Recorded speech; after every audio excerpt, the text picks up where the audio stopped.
There's no brakes on this train, boyos. Y'all ready? Let's fucking go!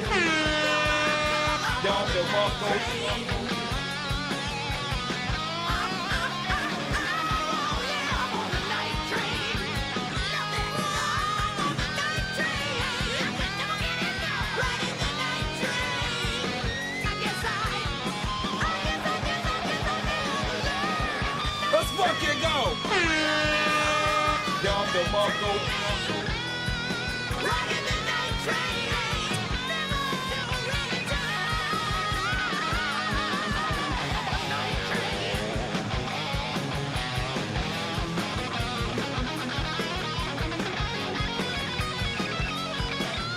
Welcome to the show, motherfuckers.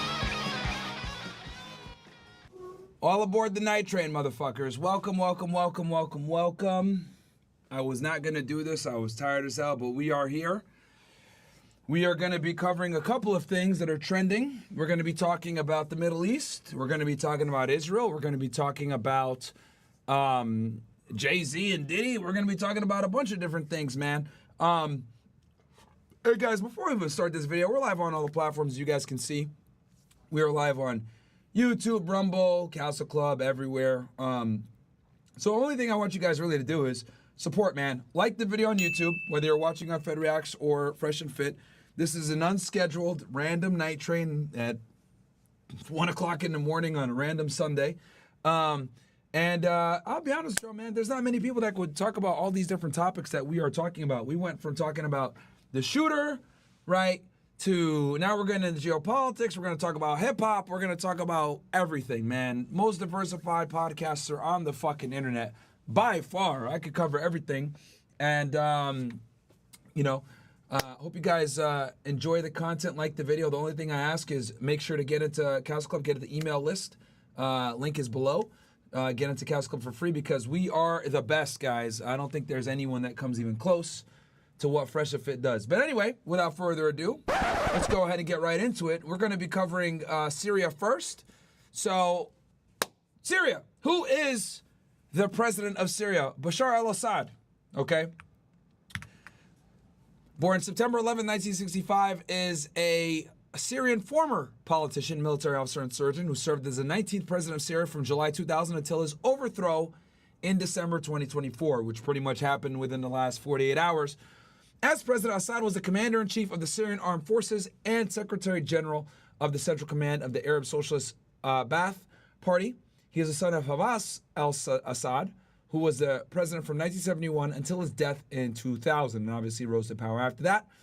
And his brother died. Bashar al-Assad died in a car accident. Assad was recalled to Syria to take over Bashar's role as heir apparent. Right, the guy wanted to be, I think, an optometrist, if I'm not mistaken, in the UK.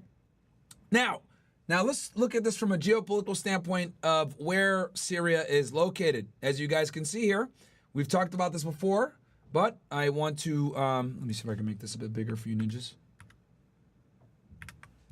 Okay, so you have Syria right here, right? And you have Israel right here, right? Israel's here, Gaza's here. And right above, man, I don't like this map. Let me try to get this shit, Syria, so I can make this bigger. All right, that's better. All right, cool, perfect. That's way better. All right, sorry about that, chat. So you got Israel right here, right? And then right above it, you have Lebanon, right? Then you have Damascus and Syria over here. And then you have Iraq and Iran. Why am I talking about these random countries in the Middle East? Because, my friends, this is what is called the axis of resistance. Iran is the main power, and it has proxies in Iraq, Syria, Lebanon, and down here in Yemen, right? These are the main powers that oppose Israel. Obviously, the entire Arab world doesn't like Israel. We've talked about this in detail. But if I would say the countries that are actually actively fighting Israel, it is by far Lebanon with Hezbollah, Syria, Iraq, and Iran, right? And obviously the Houthis down here in Yemen, right?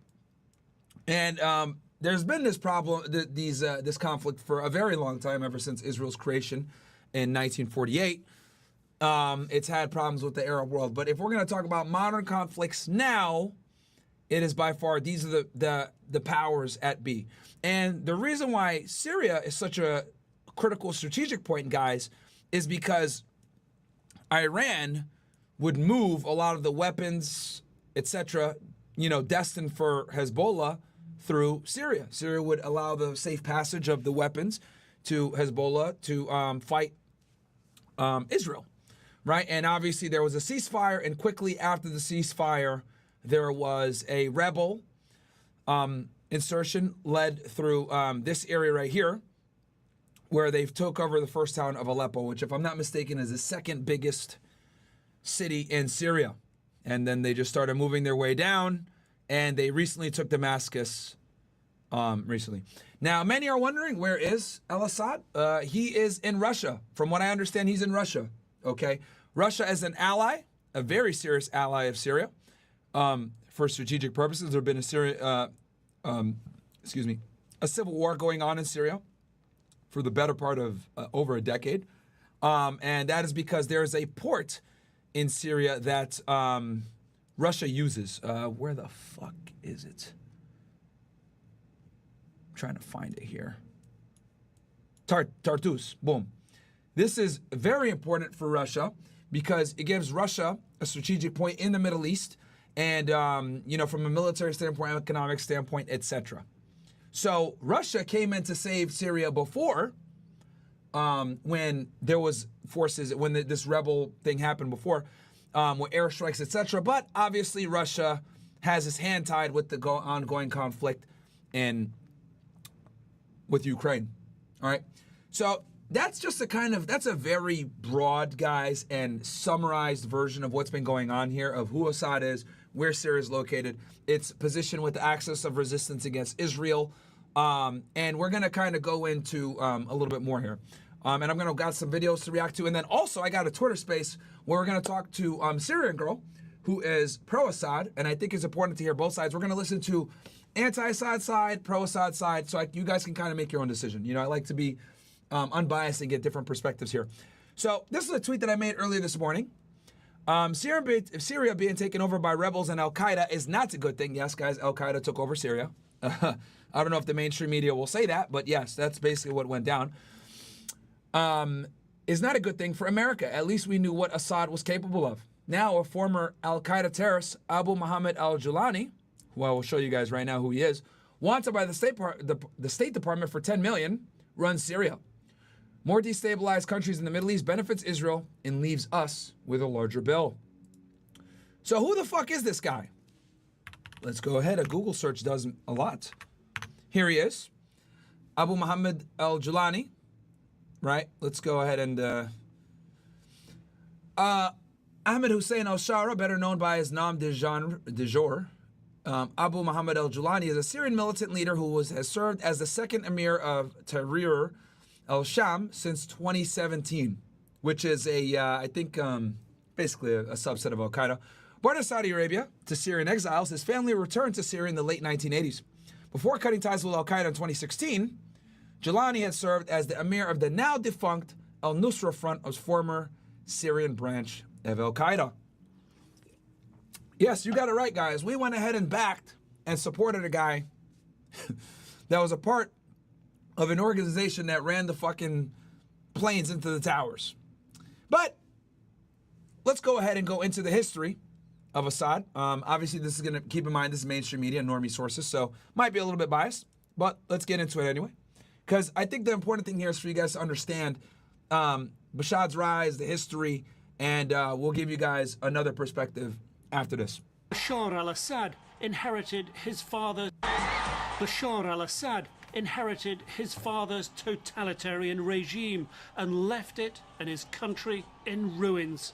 A thuggish police state in a brutal repression turned war, where hundreds of thousands of civilians were killed and more than half the population fled their homes. He'll be remembered as one of the most violent rulers in response to the uprisings that started in late 2010 in the with the Arab Spring.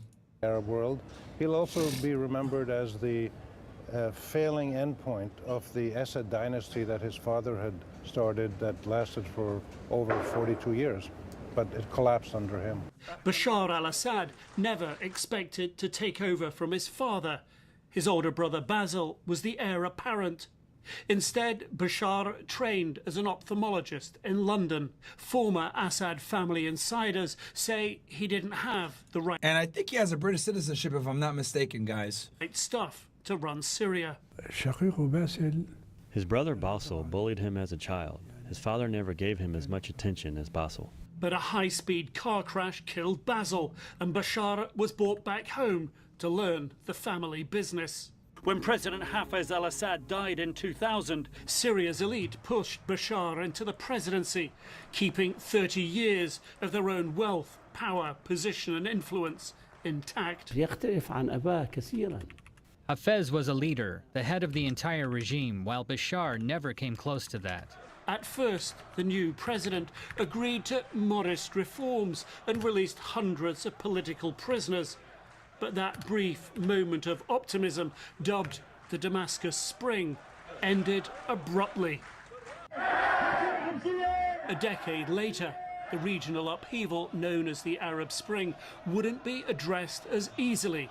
Protests demanding change spread across Syria. And just so you guys know, right, most of these Arab countries, guys, are run, I'm just going to keep it real with y'all ninjas. Most of these Arab countries are run by dictators, okay? Like, democracy isn't really a thing in the Arab world, all right? Like, it's just not a thing. So this uprising was kind of like a middle finger to the dictatorships and the monarchies and everything else like that that the Arab world had dealt with for decades, if not centuries. In early 2011, the regime cracked down, turning peaceful protest into slaughter. The UN found what it called massive evidence of war crimes, crimes against humanity, responsibility at the highest level of government, including the head of state.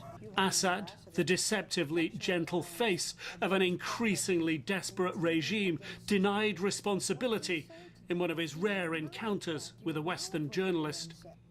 They are not my forces. And just so you guys know, Assad does not like the West for obvious reasons. He feels as though that the West meddles too much in Middle Eastern affairs. He feels as though a lot of it is Western propaganda to make him look like a war criminal, a devil, etc. He doesn't like Western interference in CIA coups with the Mossad. Obviously, he dislikes Israel. He doesn't like the occupation of Israel and the Palestinian people. And in the Arab world, the opinion is split, which is why I'm showing you guys CNN, which is obviously going to be anti-Assad. Western media in general is going to almost always be anti-Assad. And I'm going to go ahead and give you guys a perspective of someone who is Syrian that is more pro-Assad. And you guys can kind of make your own decisions. They are military forces belong to the government. Oh, sorry. Okay, but you're I don't own them. I'm president. The chaos spawned countless local militias and opposition forces. In the mayhem, the ultra-violent Islamist group ISIS gained a temporary foothold, spewing its nihilistic terror over the border into Iraq. US and Iraqi forces confronted and ultimately crushed them, but didn't challenge Assad's brutal authority. Because they were more focused on ISIS at this point.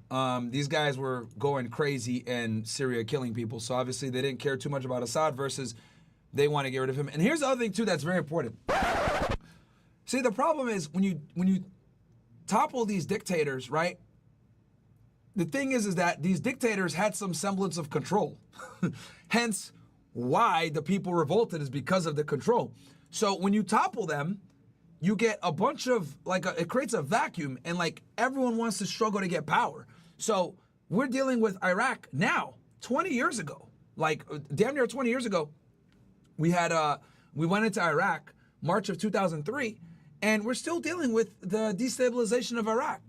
So whenever you destabilize these Middle Eastern countries, it creates a lot of problems. It creates a power vacuum, and then it allows terrorist organizations to thrive, as we saw with ISIS.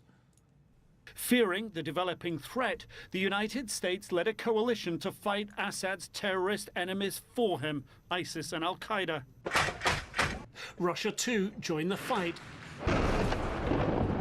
Assad and his allies, Hezbollah from Lebanon and Iran. And Russia was critical to assisting the Syrian military guys because they were able to utilize Russian air to really take these guys out.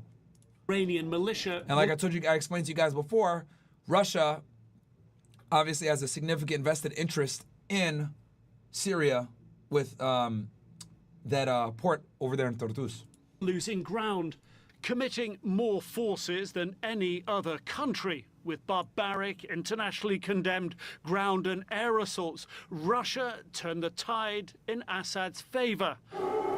Russia saved Syria. Common Putin W. But when Russia's forces went to war in Ukraine in 2022, the clock on Assad's rule began ticking down.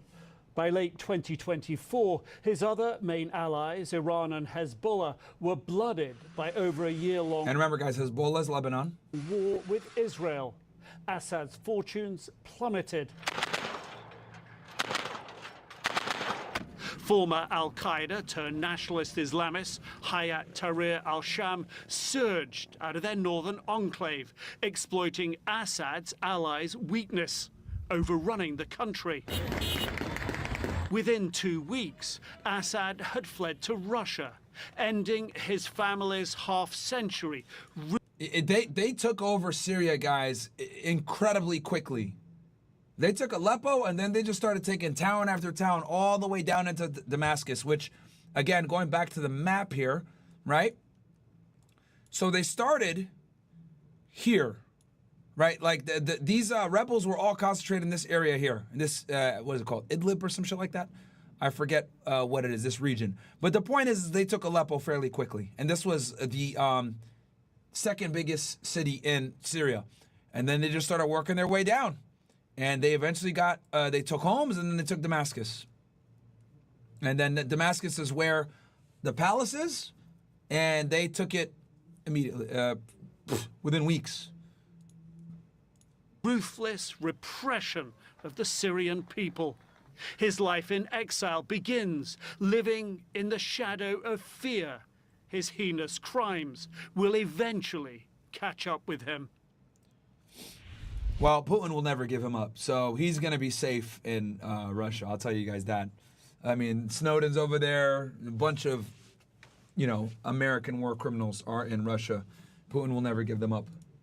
And I want to bring in Nick Robertson now. Nick, my apologies. That was my mistake. That was your reporting that we just saw and listened to. And it really does just give us such a vast picture of the Bashar al-Assad and the Assad family. And guys, do me a favor. I'm streaming right now on both Fresh and Fit and on Fed Reacts. Do me a favor, guys. Let's go ahead and like the video on YouTube so we can hit, 800 likes. And then let's push this video up in the algorithm. I never go live, this late. So like the video on Fresh and Fit and on Fed Reacts. Let's push up in the algorithm, and let's keep pushing, man. Doing a night train for y'all. Last second decision. Regime and the control that they exerted over Syria for so long. Yeah, and the bloody aftermath of that control. I mean, they were the ones in 2012, I remember, during the Civil War there, being in this small town where the tanks and the heavy machine guns were arraigned against a civilian population. We managed to get out before they started shooting those heavy weapons, but that came and it lasted what we've seen over 12 years. The toll that Assad has left behind has been documented. I mean, his forces documented it. There was the famous case of a police military photographer from one of the jails. He went by the pseudonym of Caesar. He left the country, got asylum outside of Syria, and he took with him a catalogue of photographs, about 10,000 photographs, that literally catalogue more than 6,000 deaths in Assad's jails. So the accounts, if you will, the documents that could be used to put Assad in court one day to be held account for his crimes are there. And the use of chemical weapons, the use of chlorine gas back in 2018 and numerous other times, that time killing 43 people, or the use of the deadly nerve agent, sarin, 2017. Just a few years ago, Assad, the leader of a country, dropping a deadly nerve agent on his citizens, killing more than 90 of them. These are all documented. The evidence is there, and that he could literally one day face that in court, and that's something he'll be thinking about all through his remaining years in exile. Yeah, no doubt about that. Nick Robertson in London, thank you very much for that reporting. I'd like to bring in former NATO Supreme Allied Commander General Wesley Clark. General, thanks so much for joining us. We left you last night. This was all really unfolding, and now here we are 24 hours later, and the Assad regime has officially fallen. What do you make of where we stand right now? Well, I think right now the question is really what's going to happen there in Damascus and in the rest of Syria, because there are contending factions. The Syrian Democratic Forces that we're supporting and U.S. forces in the south, as President Biden has made a lot of strikes against ISIS. Those Syrian Democratic Forces are going to... And you mean supporting Al-Qaeda? Okay. Try to expand their reach. The Kurds are going to be very, very concerned about what happens because this HTS group has had backing from Turkey. And President Erdogan was... Oh, yes. I forgot to mention that. Turkey also has a vested interest. They've been beefing with Syria for a very long time. Erdogan does not like Bashar, who Erdogan is the leader of Turkey. First of the national leaders who said when this was all unfolding a couple of days ago, he says, well, I hope that everyone will get out of the way and support them. So he's behind this group. And that's not good news for the Kurds. But President Erdogan and Turkey have always had larger ambitions to stabilize this region and to do more. On the one hand, that could be helpful. And on the other hand, it will bring its own challenges and rivalries from other regional powers. And all that's going to play out because it would be very surprising if HTS has a constitutional game plan to call the UN and supervise some elections, elected parliament. Yeah, they like shooting guns in the air in the Arab world, guys, in case you haven't realized. And so forth. I hope it happens, but it would be really remarkable if it does. Yeah, that's a big deal. They toppled the statue just like they did with Saddam. Instead, what's likely to happen is one-party rule behind the scenes, cutting deals. Some people will be cut out. The real question is, what about these terrorists that are being held in northeast Syria? For goodness sake, if they get released, that's a whole nother level of challenge for the United States and for the region. So there are many, many uncertainties in this. One thing, though, Jessica, is President Biden did take credit for this and his support of Israel and the way that the Netanyahu. United States has handled it. And they didn't publicize that one as much, though. There's no doubt that the weakening of Iran, the weakening of Hezbollah, and so forth, Israel's actions have enabled this to occur. As far as Russia is concerned, I suspect that the President Erdogan, President Putin have got this worked out. The naval base will stay there. The terrorists won't bother the Russians. This gives, actually, for President Erdogan, it's good. He's got a little cold card to play with Mr. Putin if he has to, because through his influence in this regime, if he has that influence, and again, we don't know that for sure, but he can... Turkey is a NATO member, and they have a huge military chat.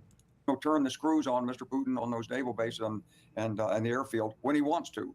And so in this region, everybody's talking to everybody all of the time at various levels.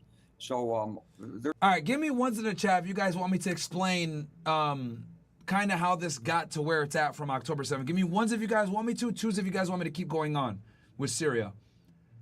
Ones if you guys want me to explain how we got here from October 7th, or twos if you guys want me to just keep going on. I know some of you guys might not necessarily be geopolitical people on the Middle East. So I'm looking here, we're seeing what y'all ninjas want. I'm looking at the FNF chat, I see mostly ones. Fred reacts mostly ones. All you guys that want me to talk about Jay-Z, relax. We're gonna get there, nigga. Don't be fucking thirsty. Don't worry, we'll get there. Okay. Let's go through this real quick. There's a lot more. So you guys understand how the fuck we got here, because this is a very complex situation. Okay. So, October 7th, let's go back in time. Let's rewind the clock to October 7th. October 7th, members from Hamas break into Israel, pass the guarded fence, and we know what happened, right? First they said 2,000 people were killed, then ended up being 1,200. Then we found out that 300 to 400 of those people that were killed were IDF. Then we found out that a lot of those people that were killed by the IDF with tanks and the airstrikes, etc., from the helicopters, whatever, right? This event triggered massive conflict in the Middle East. After that happened, Netanyahu, Benjamin Netanyahu, Prime Minister Benjamin Netanyahu, aka Bibi Netanyahu, was in the middle of a corruption trial, bribery and some other stuff. The trial got suspended. He came to absolute power, assembled the war cabinet, and him and Yoav Gallant began bombing the fuck out of Gaza. Okay? It's a very densely populated area with approximately 2 million Palestinians, right? And then they started the ground assault, which is still going to this day, over a year later. They've killed almost all the major leadership, to include Yahya Sinwar, who was the head of the military wing of Hamas, and they've also killed Ismail Haniyeh, who was the chief negotiator for the political wing of Hamas.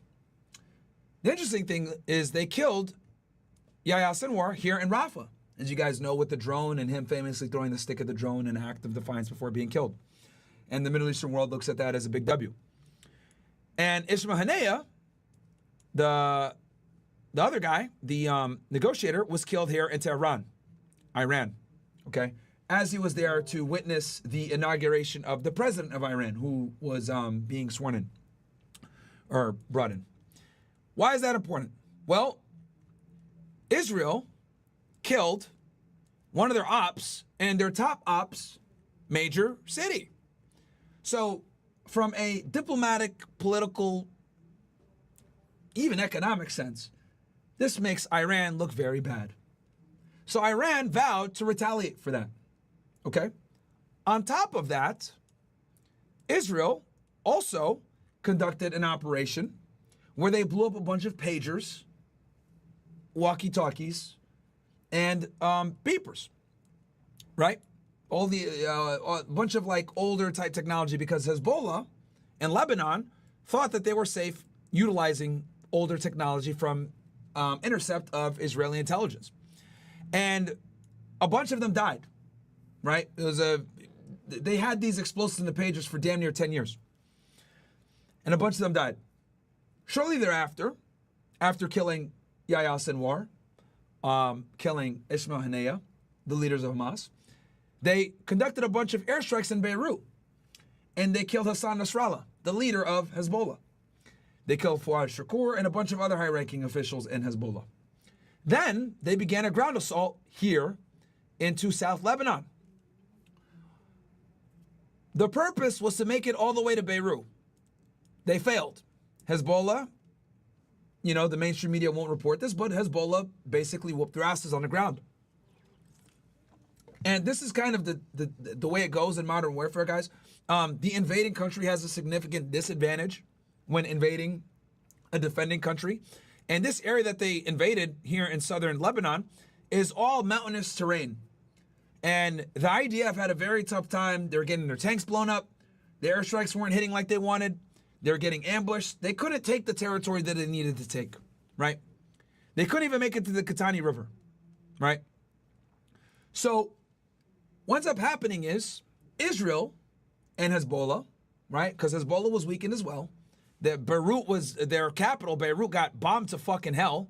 And so their leadership was gone pretty much. And they were losing some people in the ground war here. But Hezbollah was doing a pretty good job of holding them back, right? For the reasons I explained before. So Israel and Lebanon negotiate a ceasefire, right? And days after the ceasefire is executed, we see a rebel move from Syria, which we know that there had been a civil war going on since the 2010s, which had been, you know, kind of a bit reclusive. But then it started to explode after the ceasefire, right? Many believe this Idlib area, there we go, Idlib, there we go. This area is where a lot of these rebels are at. And then that's where they went into the Aleppo, and they basically took over Syria within a couple of weeks. Many people believe that, well, actually not even many people believe, it's been established now and confirmed that the United States and Israel backed these rebel groups in Syria. And these rebel groups went ahead and toppled Assad. Now, why is it important to topple Assad? As I discussed earlier in the show, Assad runs Syria, and he is an active member of the resistance, that axis of resistance. Lebanon, Syria, Iraq, Iran, right? He is a partner in this, and then obviously you got Yemen down here with the Houthis. So Syria is a critical infrastructure point for the facilitation of weapons, munitions, etc. for Hezbollah, who's right there on the border, shooting missiles into Israel. And they had been bombing Israel and shooting missiles into Israel since October 7th to stave off some of the pressure that the IDF was exhibiting in Gaza. Okay? So, with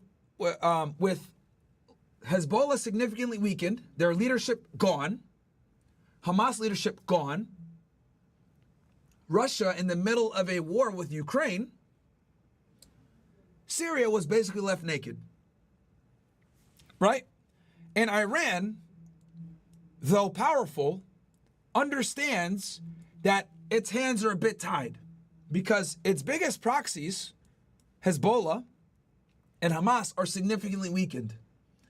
And for them to aid Syria and stop the progression, because these guys move fast, by the way. These fucking guys move fast. Within weeks, they had Syria taken over, right? Iran could not respond quickly enough to stop the rebel forces, which these rebel forces were also backed by Israel and the United States. Keep in mind also that Iran is trying to avoid a war with the United States, despite the fact that Israel has been antagonizing Iran with strikes, assassinations, etc., for many months now, for over a year. And there's been escalations for years. You know, we could go all the way back to 2020 when Trump killed Soleimani, but that's a whole other discussion. So, with the weakened Syria, we now have Hezbollah weakened. We have Hamas weakened. We have Iran reluctant. This allows the rebels to kind of move in. And they took Syria within a few weeks. And Russia's weakened as well. And that, my friends, is how we got a toppled Syria. We're going to go into more detail when we talk with Syrian Girl and everything else like that. But give me ones in the chat that makes sense, man.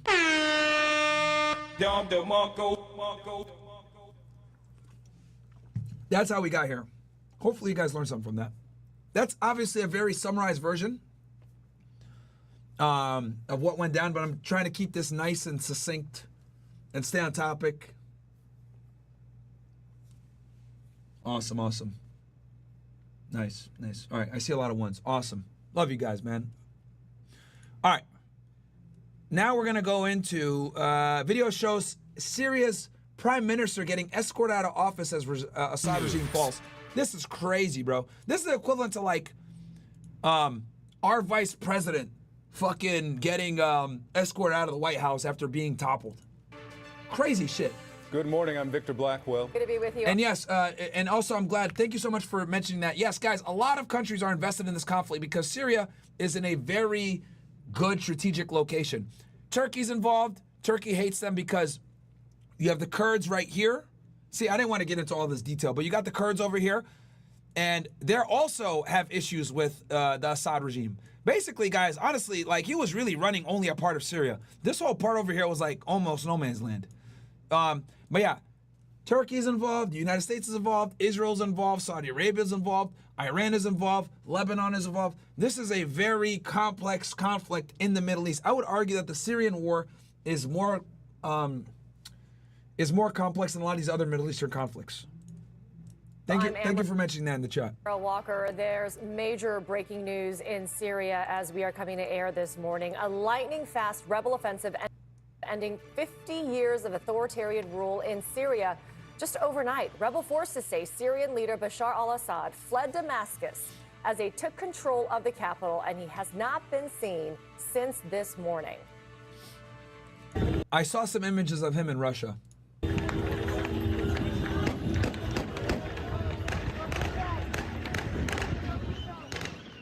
You hear it there. The news met with celebration across Syria and beyond. The gunfire there in celebration as rebel supporters cheered in the streets and they tore down monuments to the Assad family. We have new video in this morning. It shows rebels escorting Syria's prime minister reportedly to a hotel to officially hand over government authority. Shortly before that, the prime minister released this message. He said he was ready to work with new leadership. We are ready to cooperate with any leadership the people choose. Yeah, he doesn't really have a choice at this point. Offering all possible support to ensure a smooth and systematic transition of government functions, preserving state facilities. The prime minister said this happened very quickly, with rebels sweeping through the country since launching the offensive last week. And they claim to have captured 4 cities in a single day before reaching Damascus. And now the rebels are questioning Syrian military officers and others trying to find Bashar al-Assad. Even... Oh, he gone, bro. What the hell? They made it here, you can see, inside his palace.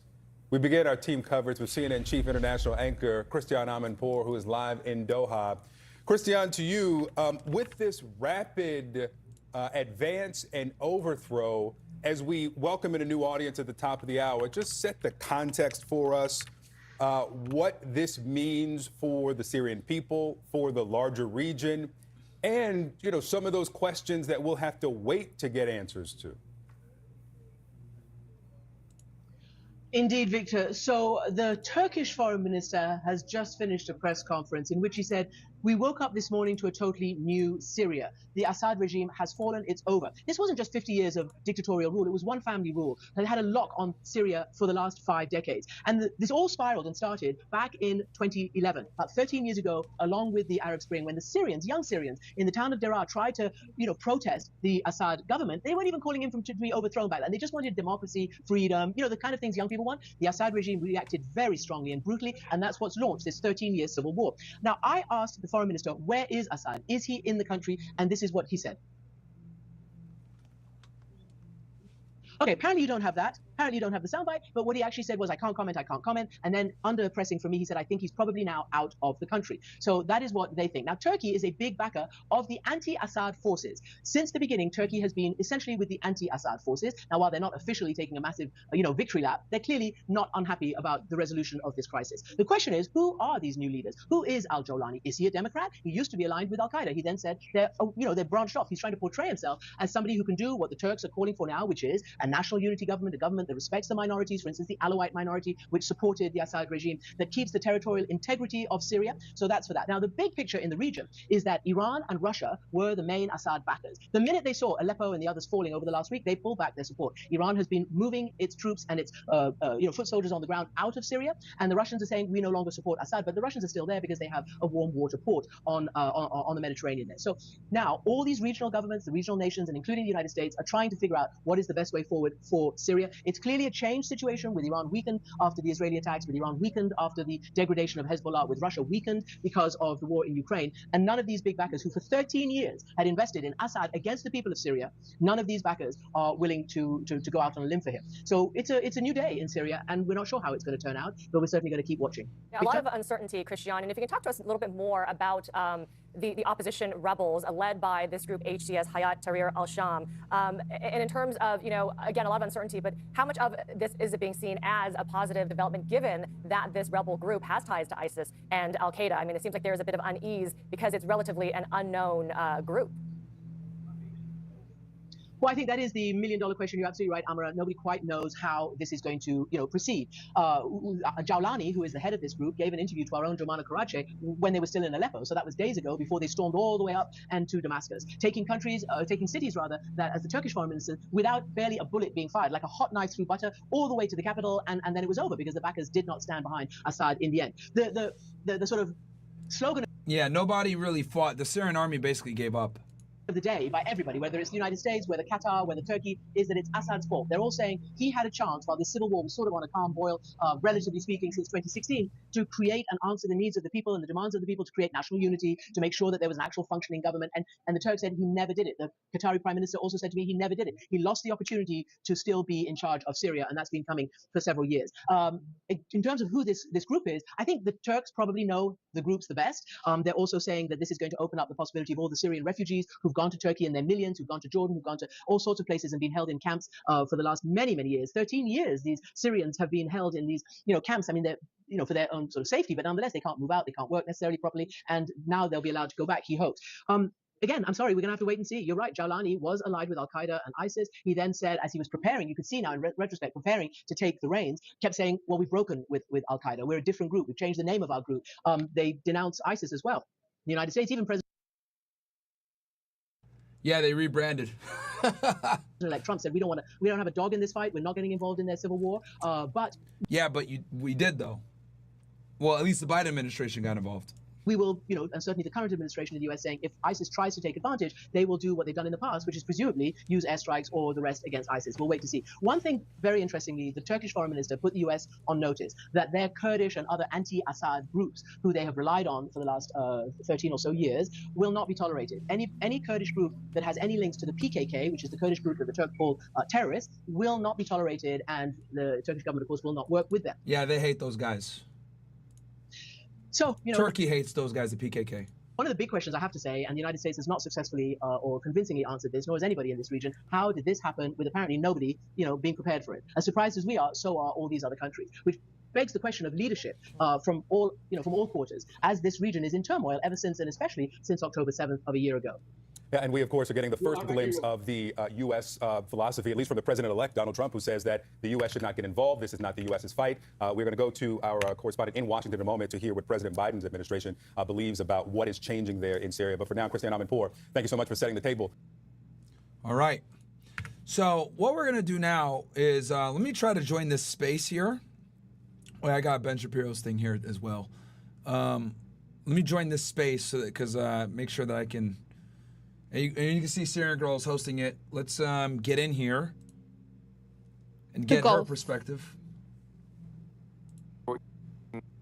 Sorry, you can ask this question 3 more times. My answer will be the same. What is that? Money.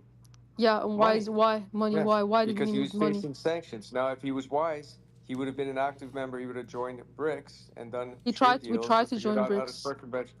Well, I don't know. He could have tried tried. harder to join. We BRICS. made This it space is always application. interesting because people have discussions. Sorry. Okay, then he tried with the Gulf states, and where did that get him? Okay, So no, your just answer because is you wrong. Fail, so just because you fail, so hold on. Your just because answer, you tried and that's why fail I doesn't asked you mean 3 quit. times because I knew And you were then going to answer wrong.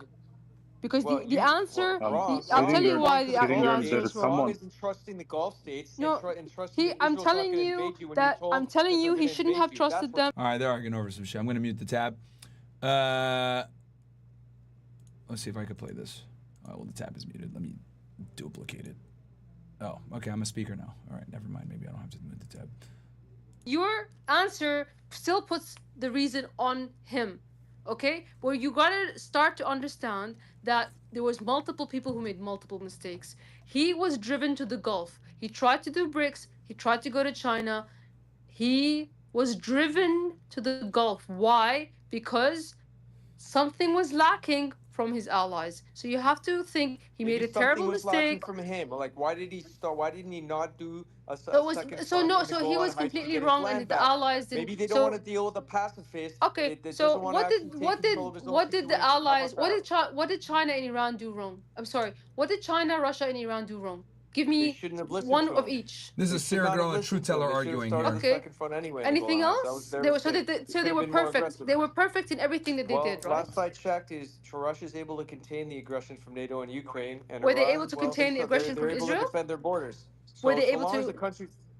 Well, so far, yes, they have been able to contain. Is Syrian Girl, just pause 1 an second. imminent threat from Israel, or have they actually taken action and beefed up their air defenses? Now they're prepared for any type of attack. Did Syria get S-300s? Yes or no? Are they prepared? Did Syria get S-300s? Why doesn't Syria learn to make its own air defense systems rather than? Because we bought S-300s and we weren't given them. So, like, we're given S-300s.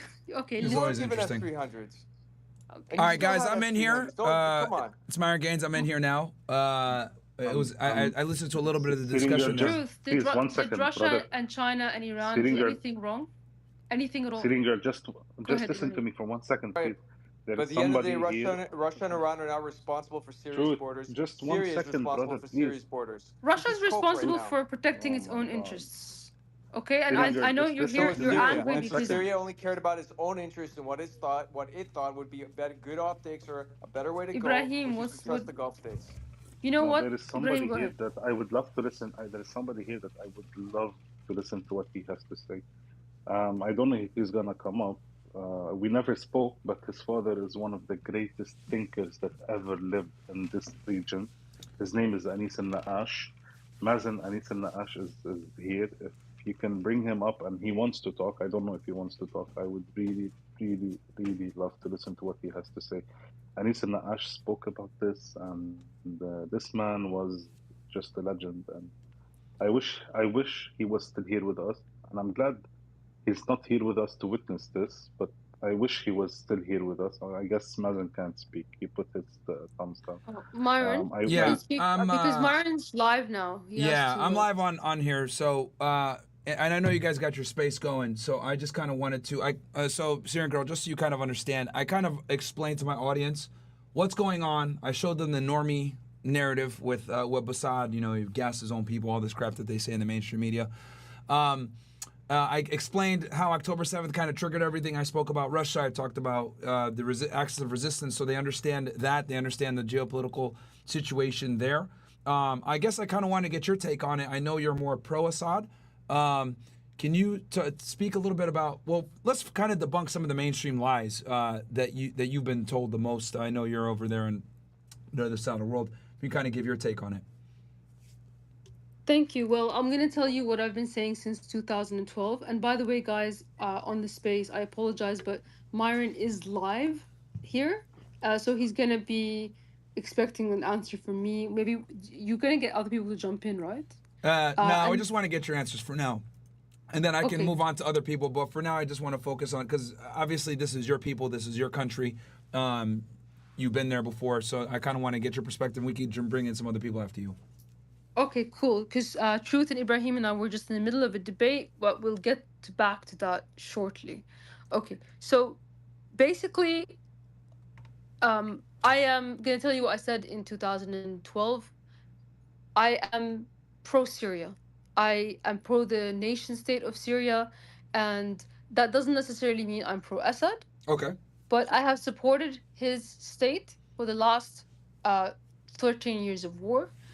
And that is because I saw the enemies against Syria plotting and scheming to try to stop it from resisting against Israel, from having any kind of strategic weapons defenses, and by plotting to destroy Syria using Al-Qaeda terrorists to take over and remove all of the minorities and force their way of life on us, which includes cutting off hands and heads.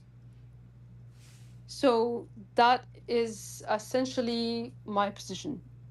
Okay.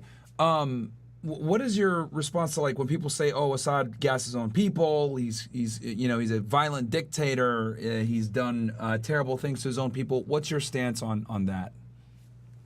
I would say that the Israelis and the Americans wanted to disarm Syria of chemical weapons since 2004. And what happened was in 2003, they invaded Iraq under the pretext of them possessing WMDs and chemical weapons. And turns out that they had been disarmed and they were completely not a threat. So it was based on a lie. Next year, they threatened Gaddafi and Bashar al-Assad, telling him, if you don't disarm your chemical weapons, we're going to have problems. Gaddafi chose to disarm. And you know the end of the story. Like, he chose to disarm in exchange for normalization. Mm-hmm. And as a result of that, he ended up getting stabbed to death in the street. Mm-hmm. And invaded. Because the U.S. is not going to invade a nation that it thinks has weapons of mass destruction. Because then it's going to put its own soldiers under risk. But Bashar instead at the time said, you know what, let's put a UN resolution in to disarm the entire region of weapons of mass destruction, including Israel's nukes. Of course, the US vetoed that UN resolution. Yep. So the game was on to try to find a way to disarm Syria of chemical weapons. That was the major play. And that was why so many of the Syrian lives were sacrificed to that end. So what you have to understand about Syria's chemical weapons program is that it was quite sophisticated. It cost billions of dollars, and we had, missiles that would mix in the air. And the idea of these missiles is that they would cause mass destruction, which means thousands upon thousands of dead. That's the point of the missiles, because they're supposed to be an answer to Israel's nukes, and it was supposed to be a deterrence to Israel from using nukes. They call it a poor man's nuclear bomb. Okay. So the plot was hatched even before a single chemical bomb was dropped in Syria or used in Syria. The Israelis at the United Nations started saying things like Assad gasses his own people and Assad needs to go. Like literally, the UN Israeli representative said Assad gasses his own people before any attack happened. So they kind of jumped the gun there a little bit. They got a bit too hasty. I'll try to get that source for you, but it was in 2012. So at the Okay. time, So they we were kind of reporting like, that he gasses people before he even attacked them during the Arab Spring revolts, basically. yes. Okay. Basically, so apparently someone is sorry about this.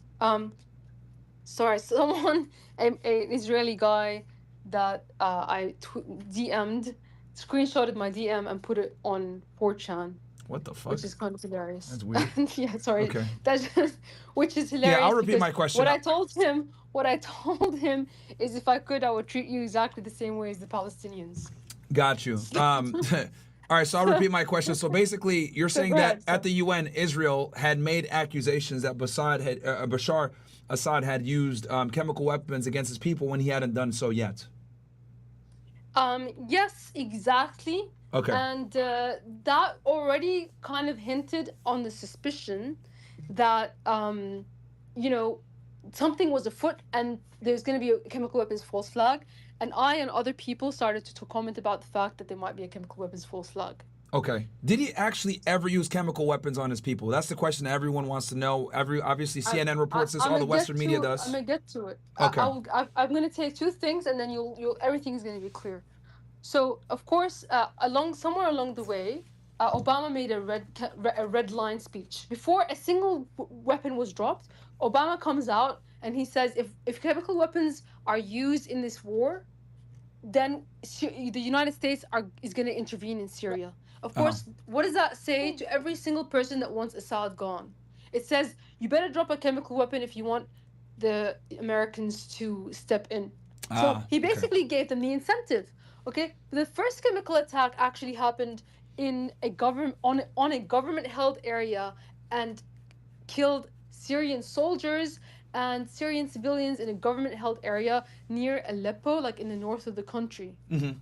And that was a chemical weapon. And now the Syrian government did a stupid thing. They actually went to the UN and complained to the UN that a chemical weapon has been used, and they invited the OPCW to come to Syria to investigate that chemical attack on a government-held area. And at the time, I was like, you fools, like, how can you trust them with this? So, and at the time, even some British chemical weapons experts were claiming that, oh, no, this isn't a real attack, and various reasons for that. So they were actually trying to say that it wasn't a real attack because it was on a government-held area. But then on the day that the OPCW arrives in Damascus, a chemical attack happens in Damascus and hundreds of people are killed. Now, if you're the Syrian government and you've invited the OPCW to investigate a chemical attack, would you then launch a chemical attack on the same day? Does that make any logical sense? Okay, I can see what you mean. People started to point out this contradiction, and so they came up with a story in the media as, oh, maybe his brother is trying to do a coup attempt, and then they just forgot about it. Never explained. The thing is, why it was important to happen the same day the OPCW arrived is because they were only going to be in Damascus for a day, because the next day they were going to go to Aleppo to investigate the original chemical attack. And sarin gas only lasts for 24 hours. So they were able to quickly collect samples and say that there's sarin gas. Now, I don't know who dropped the bomb, but I know it wasn't the Syrian government because it was completely against their interests. And what ended up happening is the people that thought that the Americans were really interested in saving the Syrian people, and they thought that this chemical attack would result in some kind of intervention, or if you were maybe a Mossad agent that actually did the gas attack, which is my number one suspicion, you would expect the Americans to do exactly what you wanted them to do, which is get rid of Syria's chemical weapons. So then the US came in, guns blazing, the naval ships, we're going to bomb Syria. We're going to bomb Syria because we're intervening in this war. Then Russia comes in and says, oh, wait, let's negotiate. I'll save Syria. And they kissed it together. It was Lavrov and I believe it was John Kerry, which his real name is John Coheen, by the way, and he's not Irish. So they sat together and they hatched a. They claimed it was a gaffe by Kerry, like he accidentally mentioned that. Oh hey, how about he just gives up his chemical weapons, which is exactly not reality. That was what he wanted all along. So then Russia's like, hey, you know what? How about this? You just give up your chemical weapons, and then we will stop the U.S. from destroying you, essentially. So that's what ended up happening. Syria made the terrible, terrible, terrible mistake of giving up the strategic weapon that deters Israel and is an answer to Israel's nuclear bombs. And people died for nothing. And the people who thought that the Americans were going to come in and get rid of Bashar al-Assad for them were left with nothing. Okay? So after that, I predicted, I was interviewed by Vice News. They go, what do you think is going to happen next? I said, as soon as Syria gets rid of its chemical weapons, the United States is going to invade Syria. And possibly after a smaller chemical attack happens. It's exactly what happened. It's exactly what happened. And the rest is history. So you draw your own conclusions. Yeah, let me summarize that real quick, just for my audience, because we're listening here, and I didn't want to interrupt you while you were going through it. So let me make sure I just understand this correctly. So basically, they wanted to, just like with Iraq, with the weapons of mass destruction, Syria had one, and so they had a weapons program, and so did, you're saying Libya. Gaddafi gave up his and still got killed, and Syria foolishly gave up theirs as well. And by doing so, Obama gave the famous red line speech where if chemical weapons will be used, that is when the United States will intervene. So that prompted people that dislike Assad to potentially create a false flag opportunity to use chemical weapons. And you're saying the first instance happened in Aleppo, second biggest city in Syria, and then it followed up in Damascus. And when I forget the acronym that you mentioned, but it seems to me as it's a agency that investigates chemical weapon attacks to see the validity of it and who might have been behind it. And you're saying the gas that they use only lasts for about 24 hours. So when they showed up to investigate in Damascus, then go to Aleppo, they gassed Damascus. And that would be contrary to interest because you're saying the people that were gassed and killed were Syrian soldiers, people that were pro-Assad regime. So it wouldn't make sense for Assad to gas his own people that are pro his regime. Would that be fair to say that summarizes it accurately? So that was in Aleppo, yes. That in Aleppo it was his own soldiers. It was a government-held area. Gotcha. OPCW stands for the Organization for the Proliferation of Chemical Weapons. Gotcha. Okay. So that was the first attack. Second attack, the reason why it wouldn't be in his interests is because it happened on the day that the OPCW arrived. Was there. Because essentially Syria's like, you know what, we didn't do it, come and investigate. It was not against us, so we'd like you to come and investigate before the US attacks, right? But then as soon as they arrived to investigate the first attack, it's like a policeman coming to your house and then you commit a murder on right in front of them. Yeah, I was gonna just say the analogy, literally the cops are coming to investigate the crime and you're saying, look, I'm the victim, and then you commit a murder right in front of them. Yeah, that's exactly right. That's exactly what happened. Interesting. And nobody has ever given us a rational explanation as to why it happened that way. Okay. None of the people that want you to believe that Assad was behind the bomb have given us a single reason to believe that that logic is sane. Now, what years were this, Syrian Girl? Can you give me the specific dates? Because I'd like to actually go back and look at this, the days where these attacks occurred. In the year, if possible, if you have them on hand. Sure. My memory is. You could DM it to me. That's fine. You could DM them to me. That's fine. Sure, I'll DM to you, but it was around 2013. Gotcha. Okay, so kind of at the beginning of the war, and then so basically since then, and it was 2 chemical attacks. Since then, the Assad regime has been blamed for these chemical attacks. I'm assuming Assad has went out publicly and said that he wasn't behind them, and no one believes him. I apologize. You have to repeat that. I didn't hear the last Yeah, no problem. What I said was, I'm assuming since you're saying that it was false flagged and he didn't actually commit these chemical attacks, because obviously, he got a big beating in the international world from an optics standpoint. I'm assuming he went around and told everyone, look, this wasn't me that did it. I know the Arab League had kicked him out for a little bit. What was his defense when these accusations were made against him? Of course, the Syrian government's statements were that they were not responsible, and not only that, it was stated almost explicitly. Because what you have to understand is Syria had a policy of basically do not confirm or deny, which is exactly the same policy that Israel has for its nuclear weapons. You never say if you have them or not. So Syria had never actually confirmed whether it had chemical weapons or not. So, but when it came to that, the spokesman for the foreign ministry came out and said, his name was Jihad Makdisi. He came out and said, "Oh well, actually, we don't. If we did have them, we wouldn't be using them inside Syria. We would be using them as a strategic weapon against Israel, or like as an answer to Israel's nukes, essentially." So he put the cat out of the bag, and he received a lot of internal kind of back and forth against him for that. But at the end of the day, like, I don't think Syria really had a choice. The cat was already out of the bag. Yeah. So there was many statements made that said that we didn't do this, essentially. Okay. My next question for you, and some people in the chat have put this, and guys, if you guys got questions for Syrian Girl, this is a great opportunity to ask. They're asking, do you think Assad is innocent of all the allegations made against him? Well, look, the allegation that he's a dictator is obviously true. So the answer is no. Okay. So, dictator, you agree. Gassing his own people, you disagree. What else? I'm trying to think here. Do you think he committed any war crimes? No, I don't think so, and I'll tell you why. Sure. Because if you want to look at war crimes, look at Gaza. Yeah. Look at the Iraq War. Because what happened in Syria was a war, and a horrible war, and civilians did die. But the definition of a war crime is a very specific one.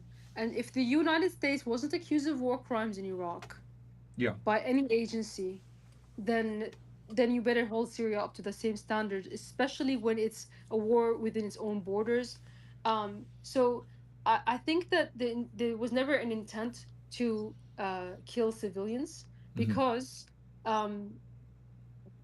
they're our own people and they're his constituents at the end of the day.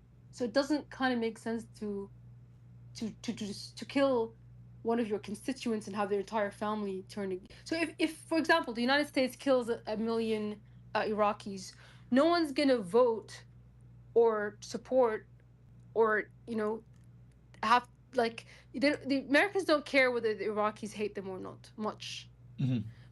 But if you're the president of a country and you're in a civil war, it is something you kind of have to worry about, right?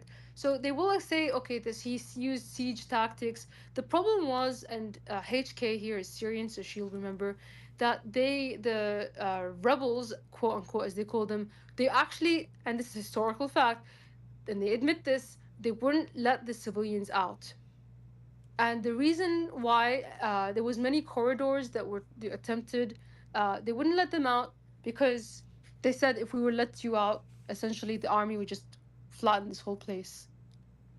So, in Gaza's situation, the civilians aren't being let out by Israel. Israel's the one that's not letting them out. If Israel wanted to preserve civilian life, they would have opened their wall and they would have let civilians in, right? But that's not what happened because they want to kill as many Palestinians as they can.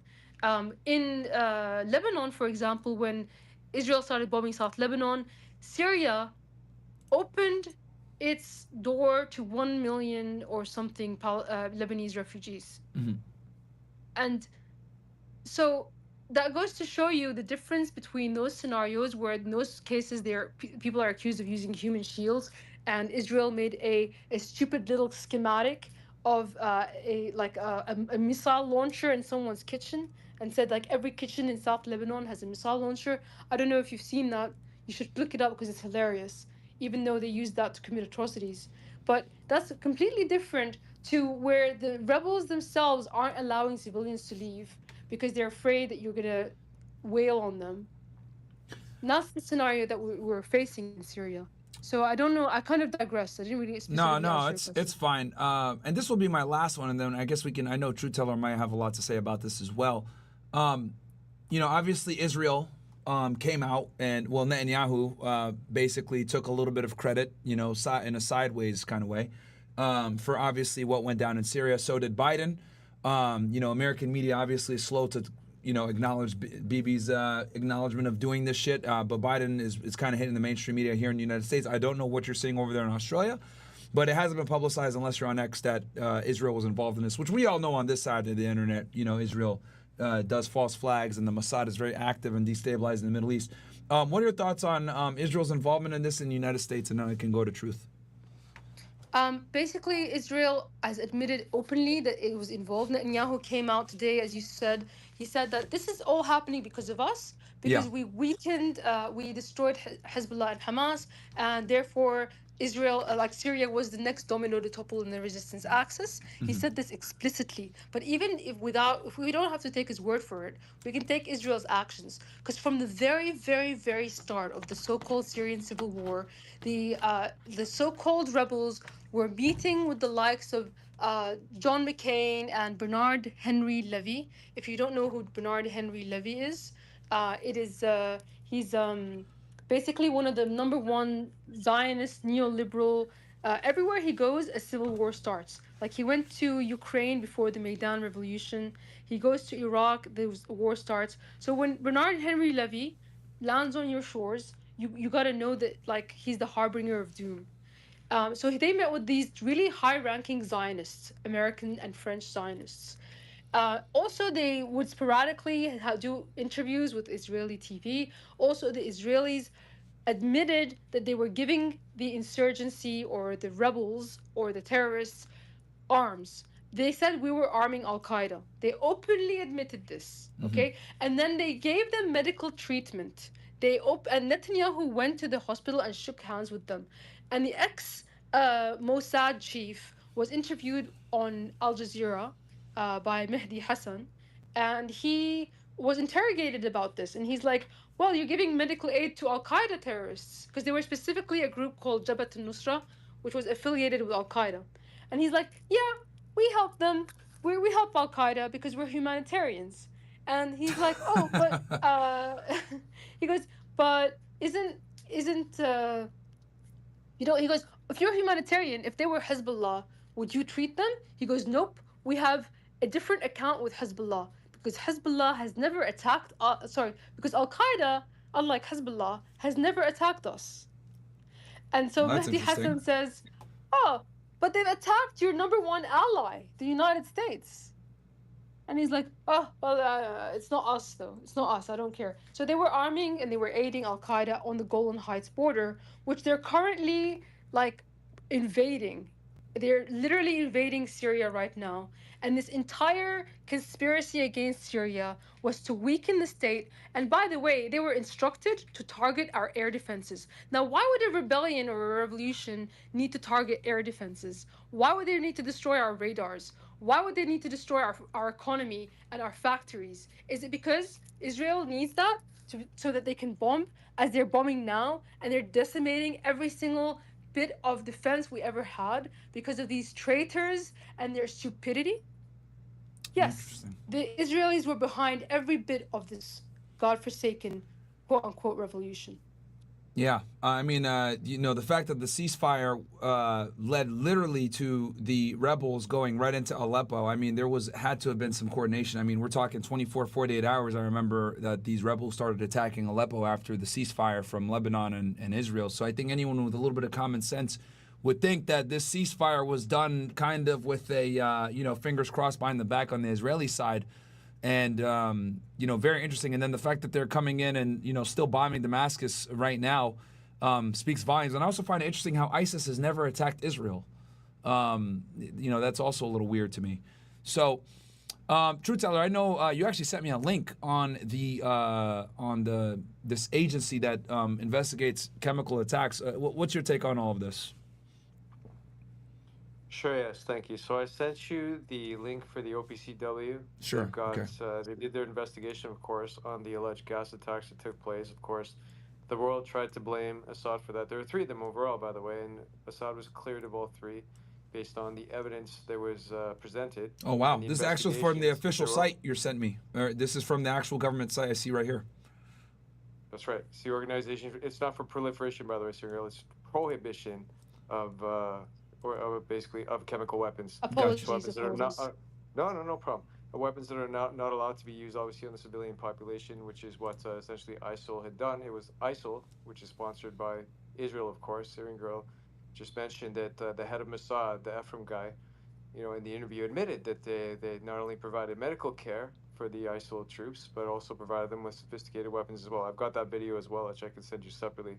Yeah, go ahead, send it my way, because I'm actually, as you're mean- speaking, I'm showing my audience your tweet, right? Well, not even your tweet. This is from the official organization here. I'm going through it as you're talking, but go ahead, continue on. I'm like reading it for the audience. Sure, yes, thank you. And if you look at OPCW, they're funded by various countries around the world, including like Sweden or Slovakia. They've all made donations to them, so they're for the most part impartial. So this wasn't an organization that, say, was sponsored by Syria or any, say, nefarious entity. They're for the most part neutral, and their conclusions were essentially accepted.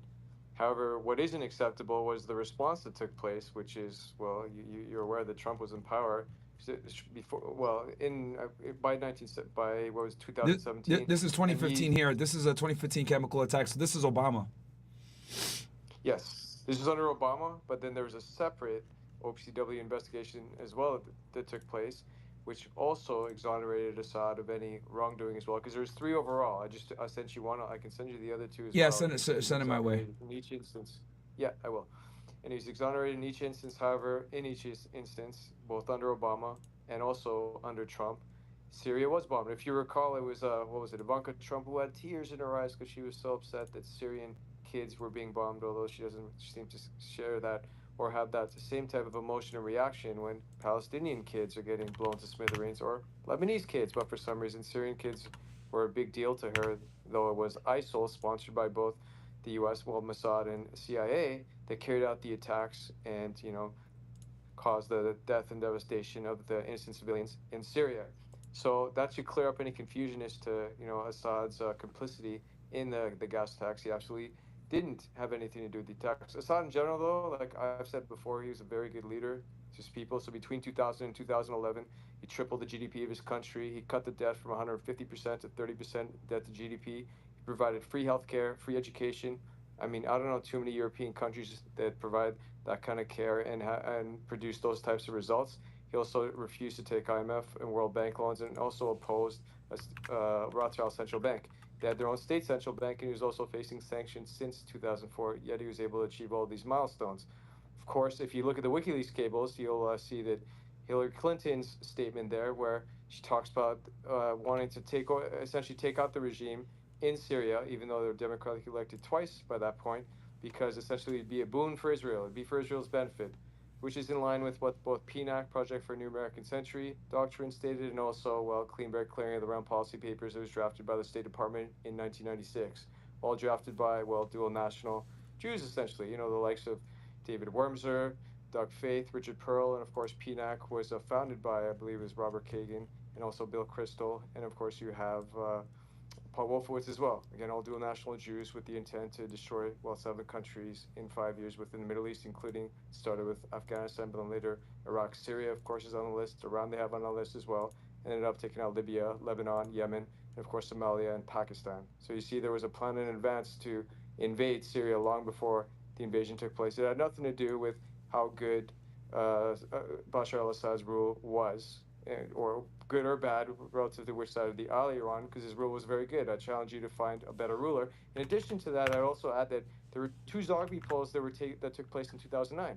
A Zogby poll and a CNN Arabic poll. One was an international one, the other was a regional one. Both voted in favor that Assad was the best leader in the Middle East by far, by a large margin. So these are, international impartial polls, and Assad was voted best ruler. And by the way, in 2010, a year before the invasion by these, again, Takfiri terrorists that took place, there were 8.5 million tourists that visited Syria because it was such a safe and stable place. And the population in Syria is only about 20 million. It's not that big of a country. So that's a substantial amount of tourists. So clearly that's, a validation of how great of a country it was.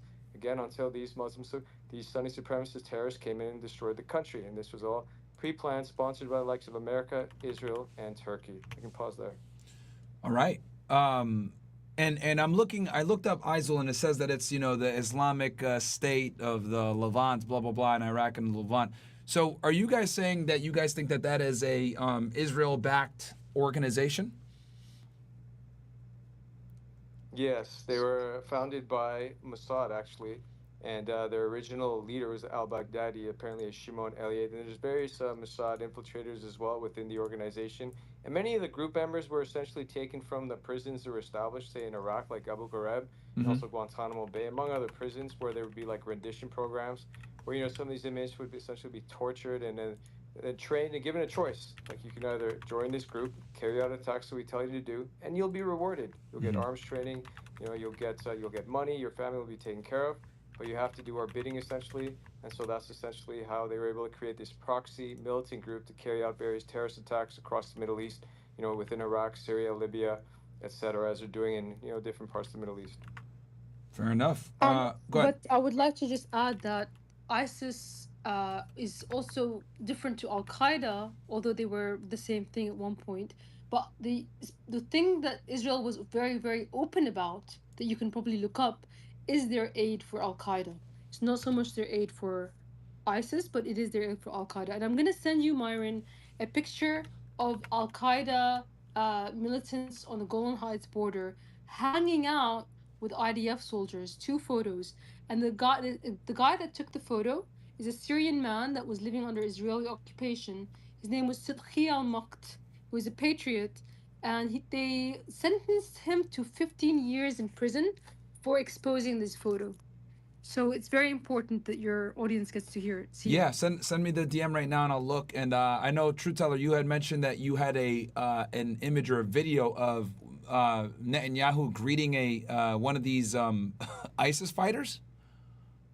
I have that too. I sent you the Holy interview that shit. was done by the Mossad head as well. His name is, Ephraim. I'm just trying to find his full name. Anyway, it's there. You've got the video for that. I'll also send you the video of Netanyahu and a picture as well, greeting and comforting the injured FSA or ISIS soldiers within, Israeli hospitals. So yeah, Israel was absolutely, taking care of the injured soldiers. And in that same interview, as Syrian Girl mentioned, when asked, why they were providing this humanitarian support, is aid support to the FSA fighters, he said that it was a humane thing to do. Great. Would you do the same thing for Hezbollah? He said no, because obviously the optics are different, because Hezbollah has directly attacked Israel previously, so it had nothing to do with humanity. It also proves that, ISIL are clearly on the side of Israel. I'll send you the video for that as well. That's absolutely crazy. Here, and I'll pull up my I mean, you guys can, I don't know if anyone else had any comments or anything else like that. I'll pull up the DMs here and show them I won't pull up the DMs, but I'll pull up what you guys send me. I'll open them up here in a second when you send them. I'm sure that Truth Teller, sorry, because I was away from my phone, I'm sure Truth and Syrian Girl, that you made it very clear that the false chemical attack, the false flag in Utsa, was pretext for the US to invade Syria. They literally used that as Obama's red line, and he used that to arm Salafist groups, FSA, Jaish al-Islam, which of course were funneling all these weapons to terrorist groups. And they used that to bomb Syria. So that false flag attack was the pretext the US used to invade Syria initially. I'm assuming, Truth, that you made that point very clear. Yeah, Syrian Girl did earlier in her monologue, but nothing wrong with repeating it as we're getting new viewers in and out. But let me go ahead and try to go through what you guys have sent me so I can show this stuff. Because the thing is that mainstream media never reports this. They never talk about how Israel backs a lot of these organizations, which you would think, right, on paper, oh wait, hold on, this, why would Israel back a Islamic terrorist organization? But when you actually read between the lines, it makes sense, right? Because destabilizing the Middle East is the number 1 goal. If you read the clean break memo, which I've talked about ad nauseum, all written by neocons, literally what we saw in that memo is being played out right now. Destabilize Iraq, check. Destabilize Syria, check. Obviously taking down Lebanon, check. Iran is the last piece left, and this, and I think all of this is for the Greater Israel Project, You know, and the fact that most Americans don't know this is just absolutely ridiculous to me. But, you know, we know who runs our media and controls it. So they don't want you to know this stuff. Let me see here. I got, okay, Mossad head, Ephraim Levy. So let me go ahead and open this this thing up right now that True Teller shared. Share this with the audience. And I'll, if you guys don't mind me playing this out loud real quick. Unless anyone else wanted to add anything before I play this out loud. All right, I'll play it out loud real quick.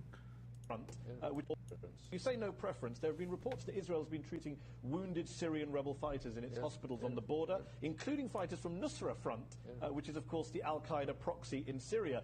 Do those reports worry you that Israel's helping wounded Al-Qaeda? You guys can't hear it? No. No. Okay. I'm watching the stream. I can hear it on the stream. You can hear it on the stream, Okay, as long as you can hear it on the stream, that's fine. It's there's about 1 minute, 1 minute 47 seconds. If you guys want, I'm streaming on YouTube and on Rumble right now. Just search Fresh and Fit and you'll see it right there. It's called the Night Train episode.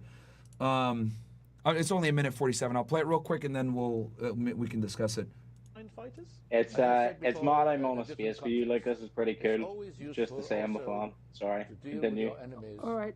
So everybody silence so he doesn't get you have people who are wounded and you can deal with them in a humane way, the considerations as to whether to take them in are not simply whether it's politically useful or whether it's politically So it's purely humanitarian, you say? So there's no tactical or political strategic... I didn't say there's no tactical. I said the main consideration, the immediate consideration is humane. But the tactical issues involved, better than me... 1 minute to go. Blowback. You don't think there's going to be blowback against Israel if you get into bed with a group like Nusra Front?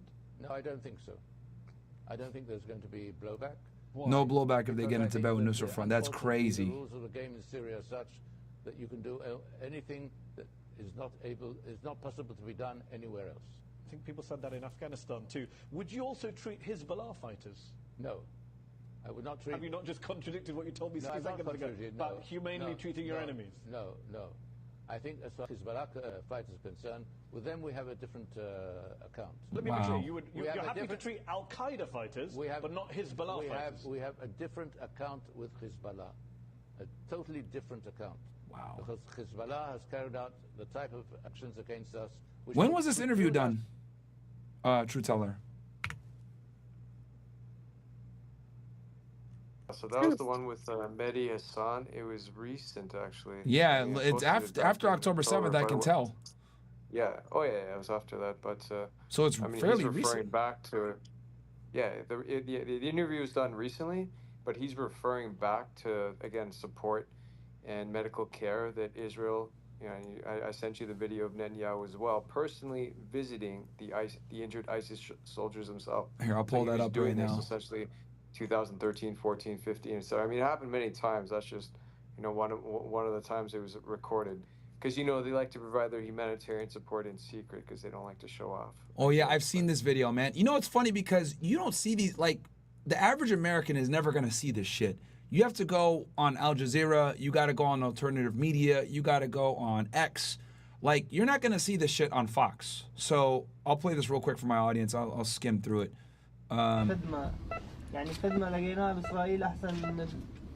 Okay, so he's speaking Arabic to Netanyahu. Does Netanyahu speak Arabic, guys? Not that I'm aware of. He definitely speaks Hebrew English. I'm not sure about Arabic, but I'm sure there's translators there. I mean, there's a lot of Israelis that learn Arabic in school, right? So yeah, and there's a lot of Arab Jews as well.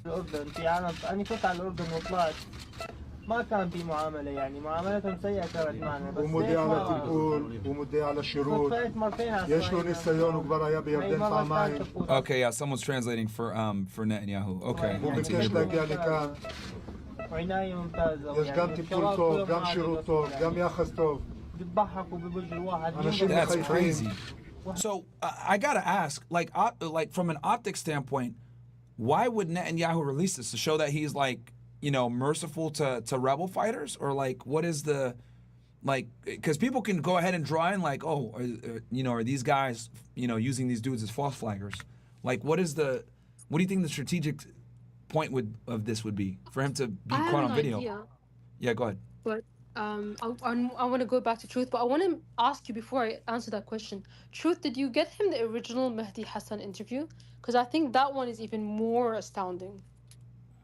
Like That's the one I sent him, yeah.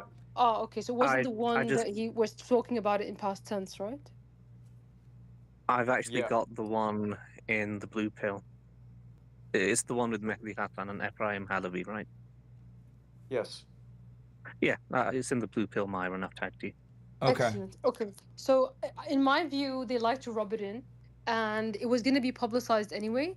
So they were basically like saying, look at us, we're helping destroy Syria, and look at us, like we can make the Syrian people, we can humiliate them and make them basically accept our presence. And we can normalize. And those are my assumptions as to why it happened. But truth? Yeah, I mean, my thoughts are that Netanyahu does ask favors from the Gulf states, you know, like Qatar, Saudi Arabia, please fund such and such project, just as they asked for money to fund some of the resistance groups like Hamas in Gaza. So, and they've also asked them to obviously sponsor ISIS and, you know, some of these militant groups as well. So why not show that, you know, they're taking care of these soldiers that are injured, that, you know, Qatar and Saudi Arabia have been funding. So it's, I guess, more of a humane gesture towards those countries to show that, you know, they do respect the fighters that are essentially, you know, fighting on behalf of Israel as a proxy army. So those are my thoughts. Okay. And do you guys think, so I got information that Abu Muhammad al-Julani is going to be more than likely be the new leader of Syria. Do you guys agree with that? Has new information come out? And this guy was obviously an Al-Qaeda fighter back in the day. Well, he is the He was a region. head chopper. Yes. He chopped people's heads off, actually. Yes, he's the leader of the rebels. And he was originally, I'm sure Truth would know all the not like dates and stuff. He was originally a member of ISIS in Iraq. And then he went to Syria. He created a branch there of ISIS, and then he moved into Al-Qaeda.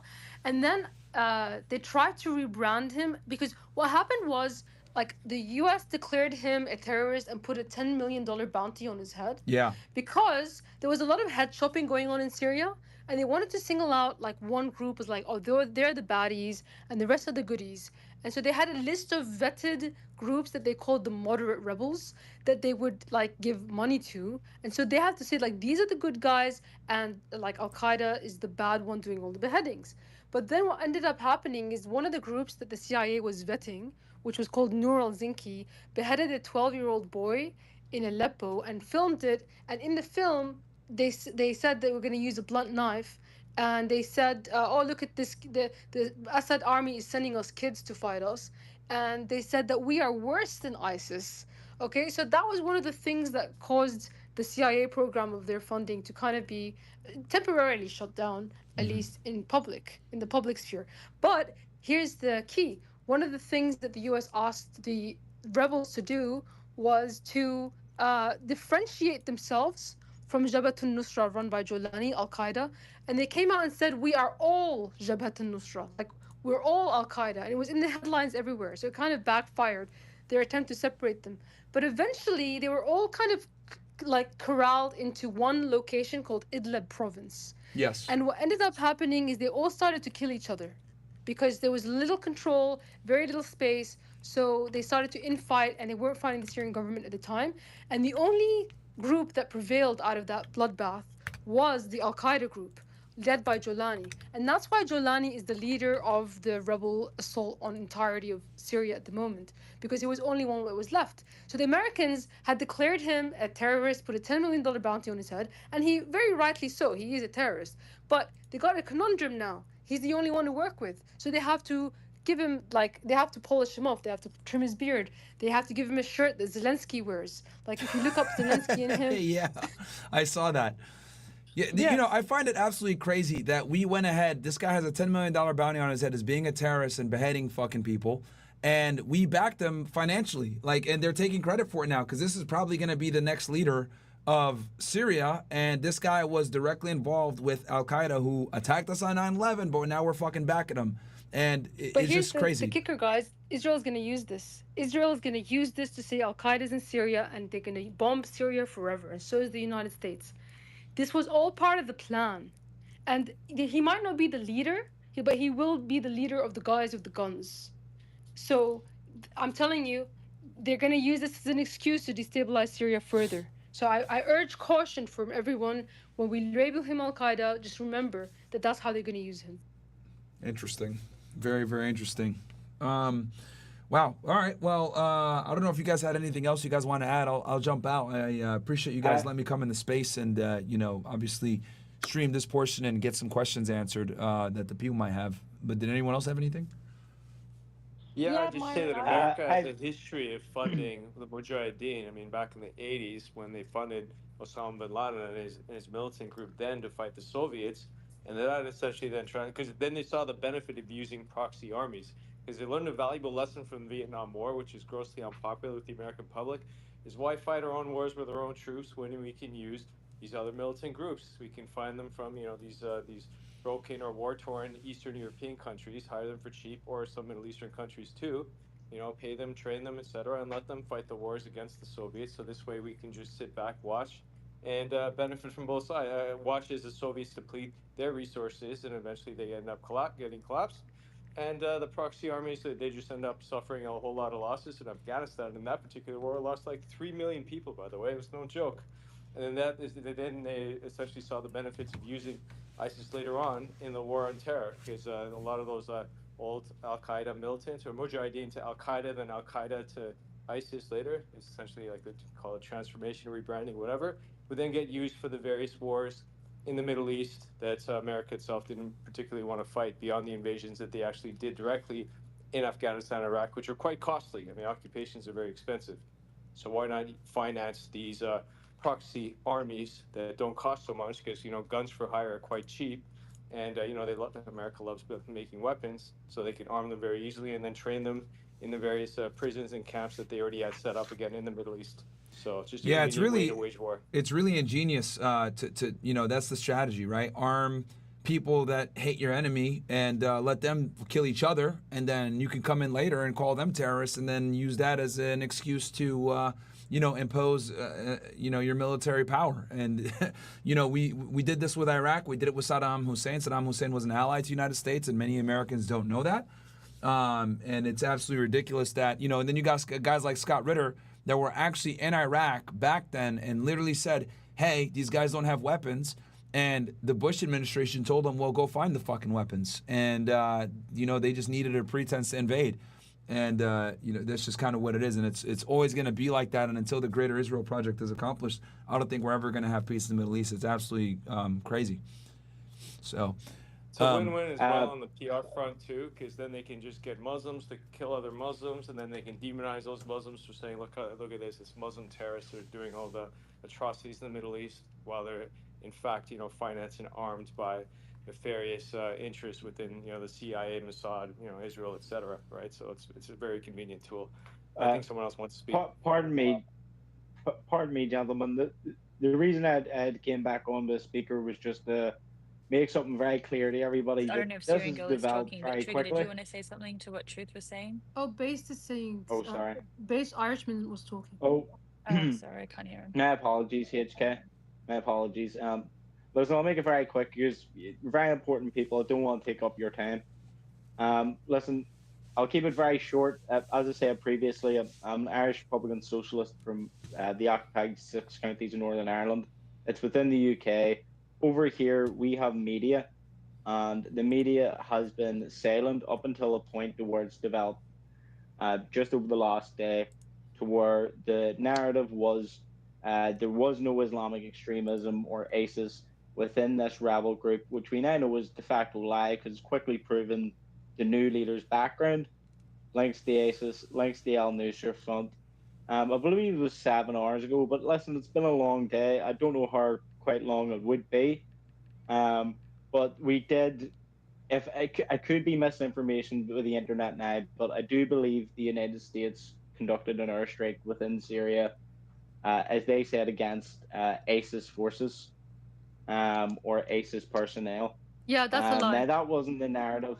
Yeah, who knows what's going on? No, I'll tell you why. Moment. Because the ISIS has been defeated in Syria. There's not really much of ISIS anymore. The reason that the Americans said that they were bombing ISIS is because they have a mandate with the Congress that they were in Syria to bomb ISIS, but what they were really bombing is the Syrian government. Right. Well, that is When a I say disgrace. Syrian government, if I mean the that's remnants case. of it, like our defensive weaponry. Yeah. Well, that's a disgrace if that's the case, because at the end of the day, we've all spoken about what was there before, what constituted it, the 25 years of struggle that they've had from all sorts of foreign forces by many countries, including Assad himself being betrayed by people he tried to be allies with, to be a normal country. Syrians want to be a normal fucking country. Like, that's why it has so much religious diversity.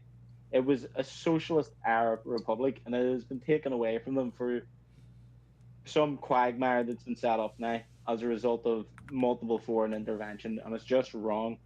And the misinformation that we get from our legitimate government here, like I said, I'm in the occupied 6 counties of Northern Ireland, but it's technically the UK, so that's all our media. It's BBC, people who live in the UK and Ireland and the quote-unquote West.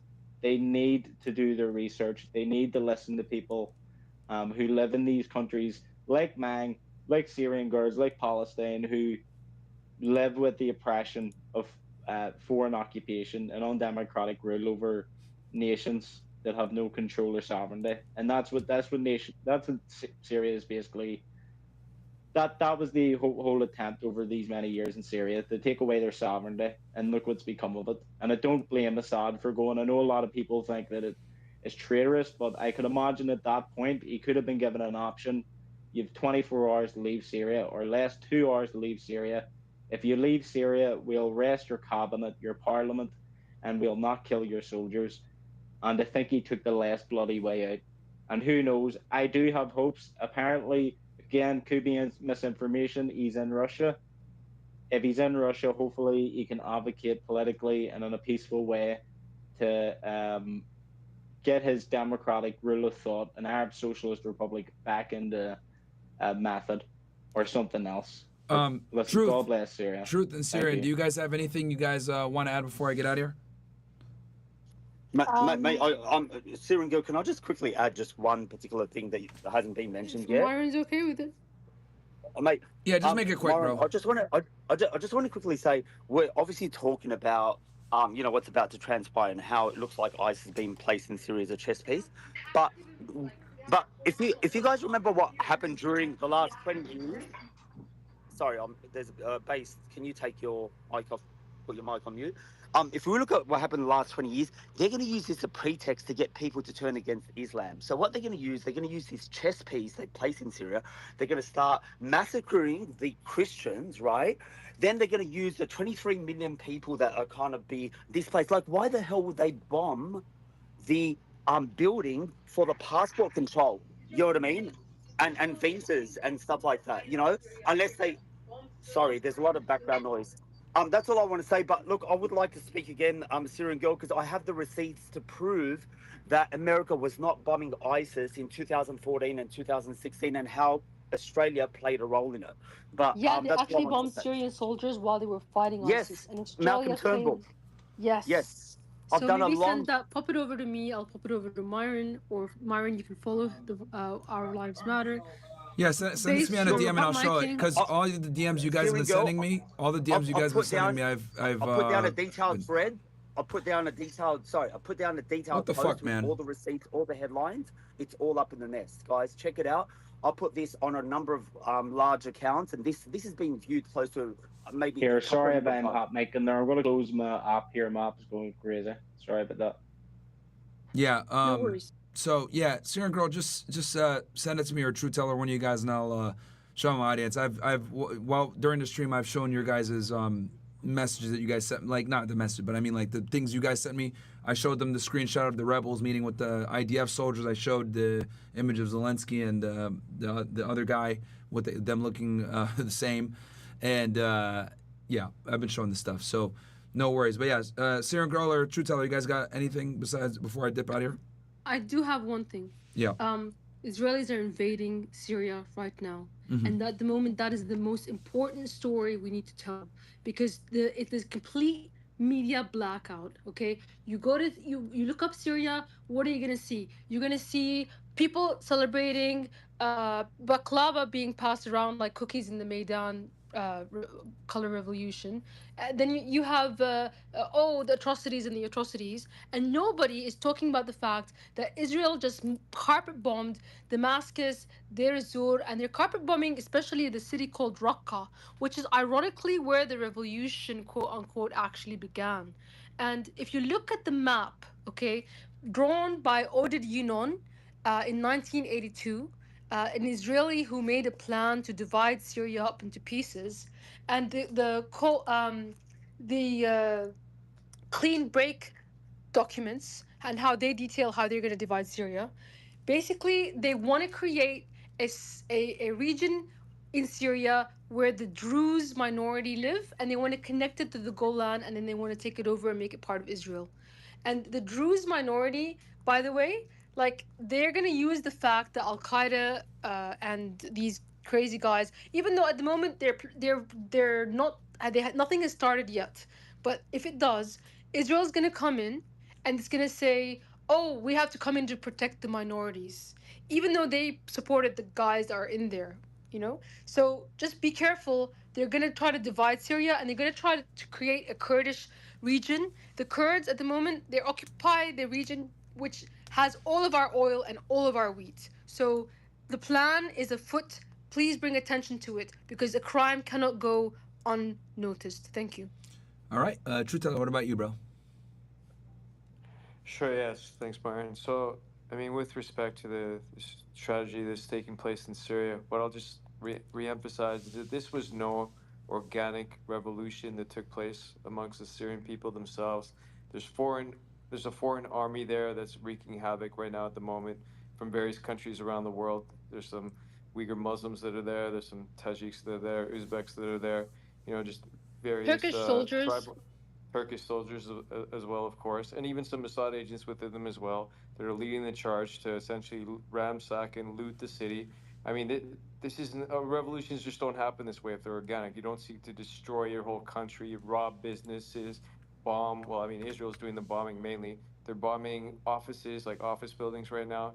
They've bombed like passport offices. They bombed airfields. They bombed the air defense systems. They're essentially trying to completely neutralize Syria to this way put it in a desperate situation. So as we discussed many times before, this way the country and whoever leads it will be desperate for loans so they can rebuild the country, which is completely then war torn, and then they'll have to rely on the IMF and World Bank and ultimately have to agree to a Rothschild central bank, which isn't currently there, but I guess it will be soon because that's what the powers that be want, because they want to control the monetary policy of Syria and ultimately dictate, you know, who's going to be in power next, and also ensure that the loyalty remains, because that individual, that government, or whoever is going to essentially take charge will be dependent on future IMF and World Bank loans to be able to fund the ones that are going to get soon. That's their ultimate plan. We'll see if it happens. For the time being, you know, the powers that be are essentially in charge because they've, you know, planned this revolution out. Bankers start every goddamn war, man. It's fucking crazy. And I think Assad was trying to avoid the central banks by going to China and these other nations, right? And they didn't want to help him.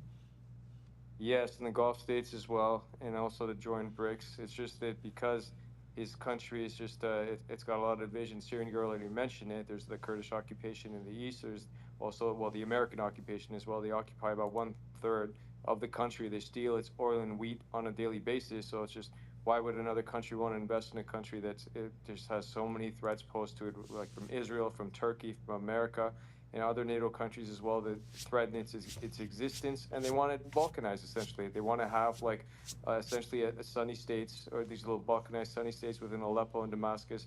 You know, a Shiite Alawite state along the Gulf states. Of course, the east would be the Turks want essentially the east side of it, so this way they can dump all their Kurdish population there, and the rest would maybe go to the Druze. They want to balkanize it in like 4 or 5 pieces, as Syrian Girl alluded to, as per Oded Yunan's plan. He was the original founder, or he came up with a catchphrase, you know, Greater Israel Project, or Eretz Israel, which is essentially the plan to break up various Middle Eastern countries through invasions, and that Israel will essentially assume their territory, starting with, well, Lebanon. They want all of that. They want all of Jordan, and then bits and pieces of Iraq, Syria, you know, parts of Turkey, Saudi Arabia, and one other country as well, Egypt too. So about 7 countries in total, Lebanon and Jordan in full. So this is just part of the greater plan, which they're, you know, they tell you in advance, this is what we're looking at. So really, there's only one other choice left with respect to these countries that are at risk, and that's that they need to unite, they need to develop their own weapons and be able to fight back, as Israel only respects a military force and a proper deterrent. Otherwise, they're going to continue to try to steal more land, take more resources, build the pipelines of choice they want, which is exactly what they want with Syria. They want a pipeline to go from Qatar into Syria, into the Mediterranean, and other areas as well, so they can be the sole main supplier of oil and natural gas, etc. And of course, they want the Rothschild central bank too, so they can control the monetary policy.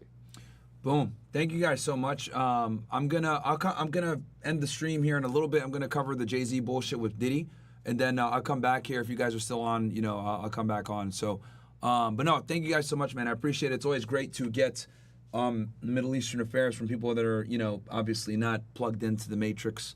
And obviously I went ahead and I showed my audience the CNN, normie, American media shit, and then we came in here and got the alternative side from you guys. So thank you guys so much for that. I'll be back in a little bit after I finish this other. Sorry to quickly interrupt you, Myron. Just quickly before you go, do check the tags because I've got a full breakdown. I just want to point out, Syrian Girl, that if this is a so-called Syrian revolution, that was won by the Syrians and that it was wanted by the Syrians, then why did Netanyahu? All right, I left. You guys saw their accounts, True Teller and Syrian Girl, Partisan Girl. I put their accounts up. If you guys rewind the video, I put it there so you guys can see. But let's go ahead and cover this breaking news with Jay-Z and Diddy. Obviously, the stuff is coming out new, so we're still in the infant stuff. On live now from Fox, and we do have some breaking news that we want to bring to you. Academics covered this earlier, but I think he got off stream, so was being reported. I'll be honest with y'all guys. What's going on in the Middle East is way more important than Diddy and fucking Jay-Z, man. So I wanted to obviously prioritize that, So I think he probably got off. He's tired, but he got off. So it is what it is. I think geopolitics is way more important than hip-hop news like this. Okay, Jay-Z doing some bullshit. All right, bro. Congratulations. We've been known that these artists are on some bullshit. So, personally, I think that was way more important and way more informative than this crap. But we're going to go ahead and cover it because I put it in the title and you guys want to get my take on it. So, let's go ahead. Reported by TMZ and now Fox News. We are learning that Jay-Z is accused of raping a 13-year-old girl. That is new in the Diddy lawsuit, and the new allegations are just coming out this evening. Jay-Z. Well, I'll tell you this. TMZ is probably going to get a fucking cease and desist. I'll tell you that right fucking now, bro. Guaranteed he's going to get a cease and desist, or TMZ is going to get a cease and desist. Jay-Z and Beyonce, do not play with this stuff. We already kind of got the normie perspective, so we don't really need Ben Shapiro's perspective. All you need to know is he hates Assad. He hates the acts of resistance because obviously he's a hardcore Zionist. So he's celebrating this fall. So let's go ahead here. Let's go with TMZ. Let's go right to the source here. Boom. Oh, shit. Did they already take that shit down, bruh? Let's see. Don't tell me they already got rid of it, bro. Okay, boom. Okay. All right, while I do this, I'll keep playing the Fox News for you ninjas. Where the hell did it go? Oh. All right. God damn it. Got too many tabs open, chat. My bad. Give me ones in the chat if you guys enjoyed that Middle East breakdown, man. Give me ones in there if you guys enjoyed it. Y'all ain't gonna get sauce like that anywhere else, bro. We're the only YouTube channel that covers fucking literally everything, man. We're the best, man. DJ Khaled type shit. Where we at here?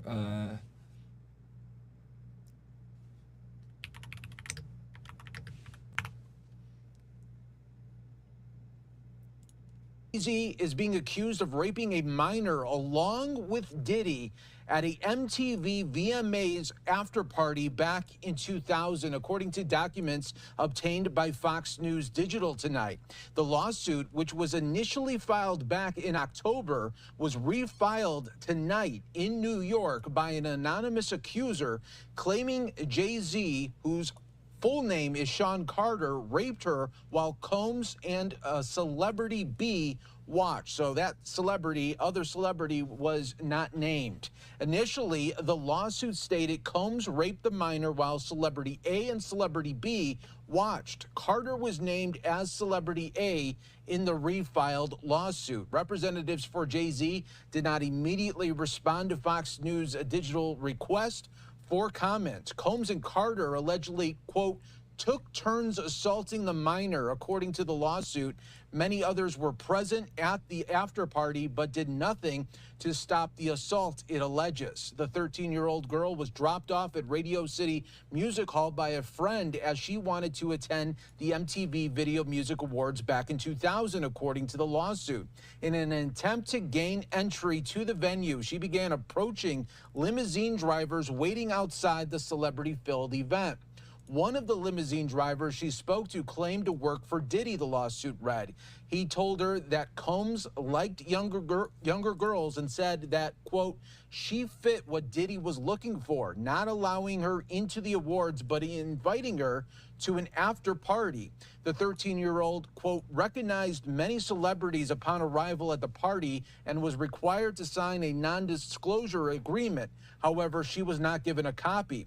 Combs, who would have been 30 years old at the time, then allegedly attempted to force the girl to perform oral sex on him. He stopped after she hit him in the neck, according to the lawsuit here. So now Jay-Z being accused in this now 24 years ago of raping a 13-year-old alongside Diddy at an after party here. So these are the newest allegations rocking the music world this evening, and we wanted to bring that to your attention all right here. So I'll read some chats here, and I got the TMZ stuff, and we'll go through that here in a second. I'll read the CastleClub chats. Arc Lightning says, thank you for really helping us understand what's happening in the Middle East. It's difficult to piece together all the information and misinformation. I got y'all, man. First in the chat, if you want the female rapper, stop. Fresh Dog. Question for the Syrian Girl. Would Assad prefer you'd be on stream or in the kitchen, this nigga? I live in Syria. Girls are so hot. That's Adam Russell. Syrian Girl yapping too much. Okay. Rebel Blitzer in Syria. Topple the country in a week. Crazy. Facts. Myron, do you think Iraq next? Iraq's already fucked. Fresh Dog, one of my buddies in the academy worked for a 3-letter agency before, and he told me we were funding both sides of the war in Syria the whole time. Absolutely. This is a good video reactive for Syrian war. That's from RQ. Coffee for you and Angie tomorrow. Thanks. $20 from KSO. Thank you so much, KSO. Arc Lightning, W Federax, W Night Train. I appreciate that.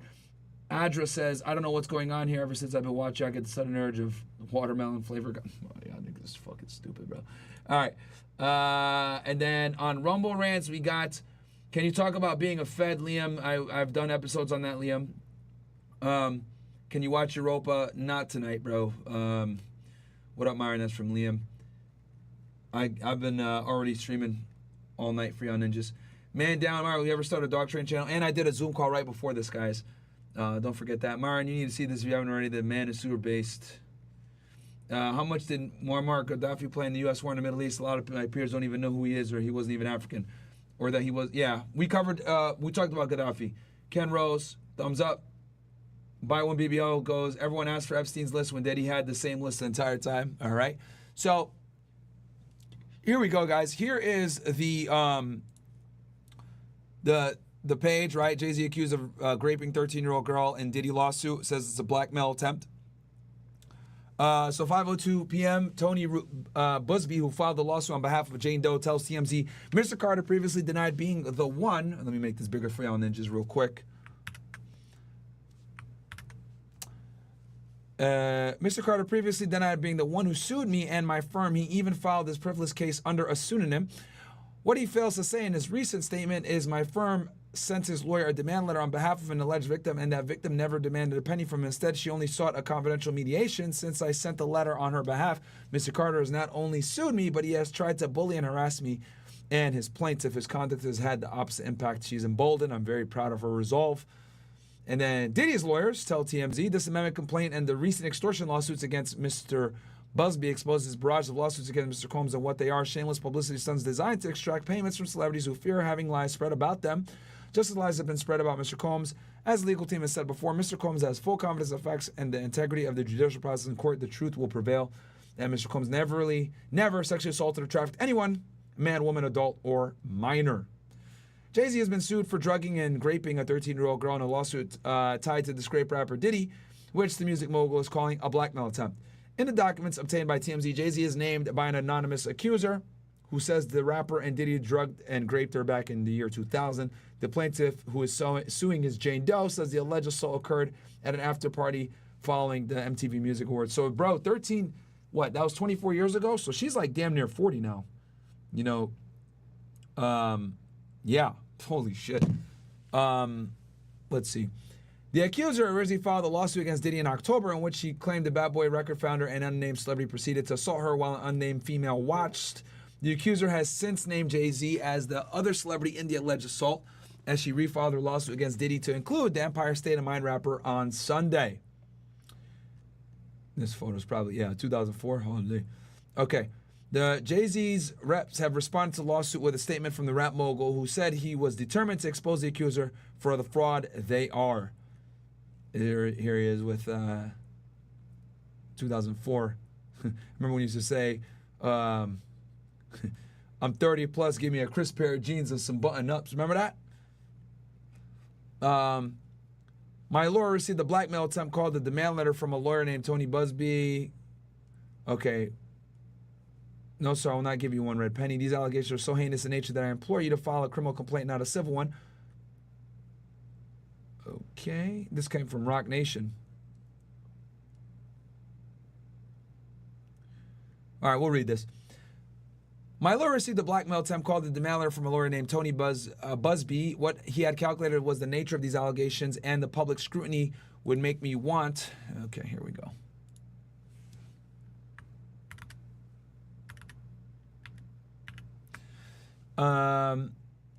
No, sir, had the opposite effect, made me want to expose you for the fraud you are in a very public fashion, so no, I will not give you one red penny. These allegations are so heinous in nature that I implore you to file a criminal complaint, not a civil one. Whomever would commit such a crime against a minor should be locked away. Would you not agree? These alleged victims would deserve real justice if that were the case. This lawyer, who I had done a bit of research on, seems to have a pattern in these types of theatrics. I have no idea how you have come to such a deplorable human, Mr. Busby, but I promise you I have seen your kind many times over.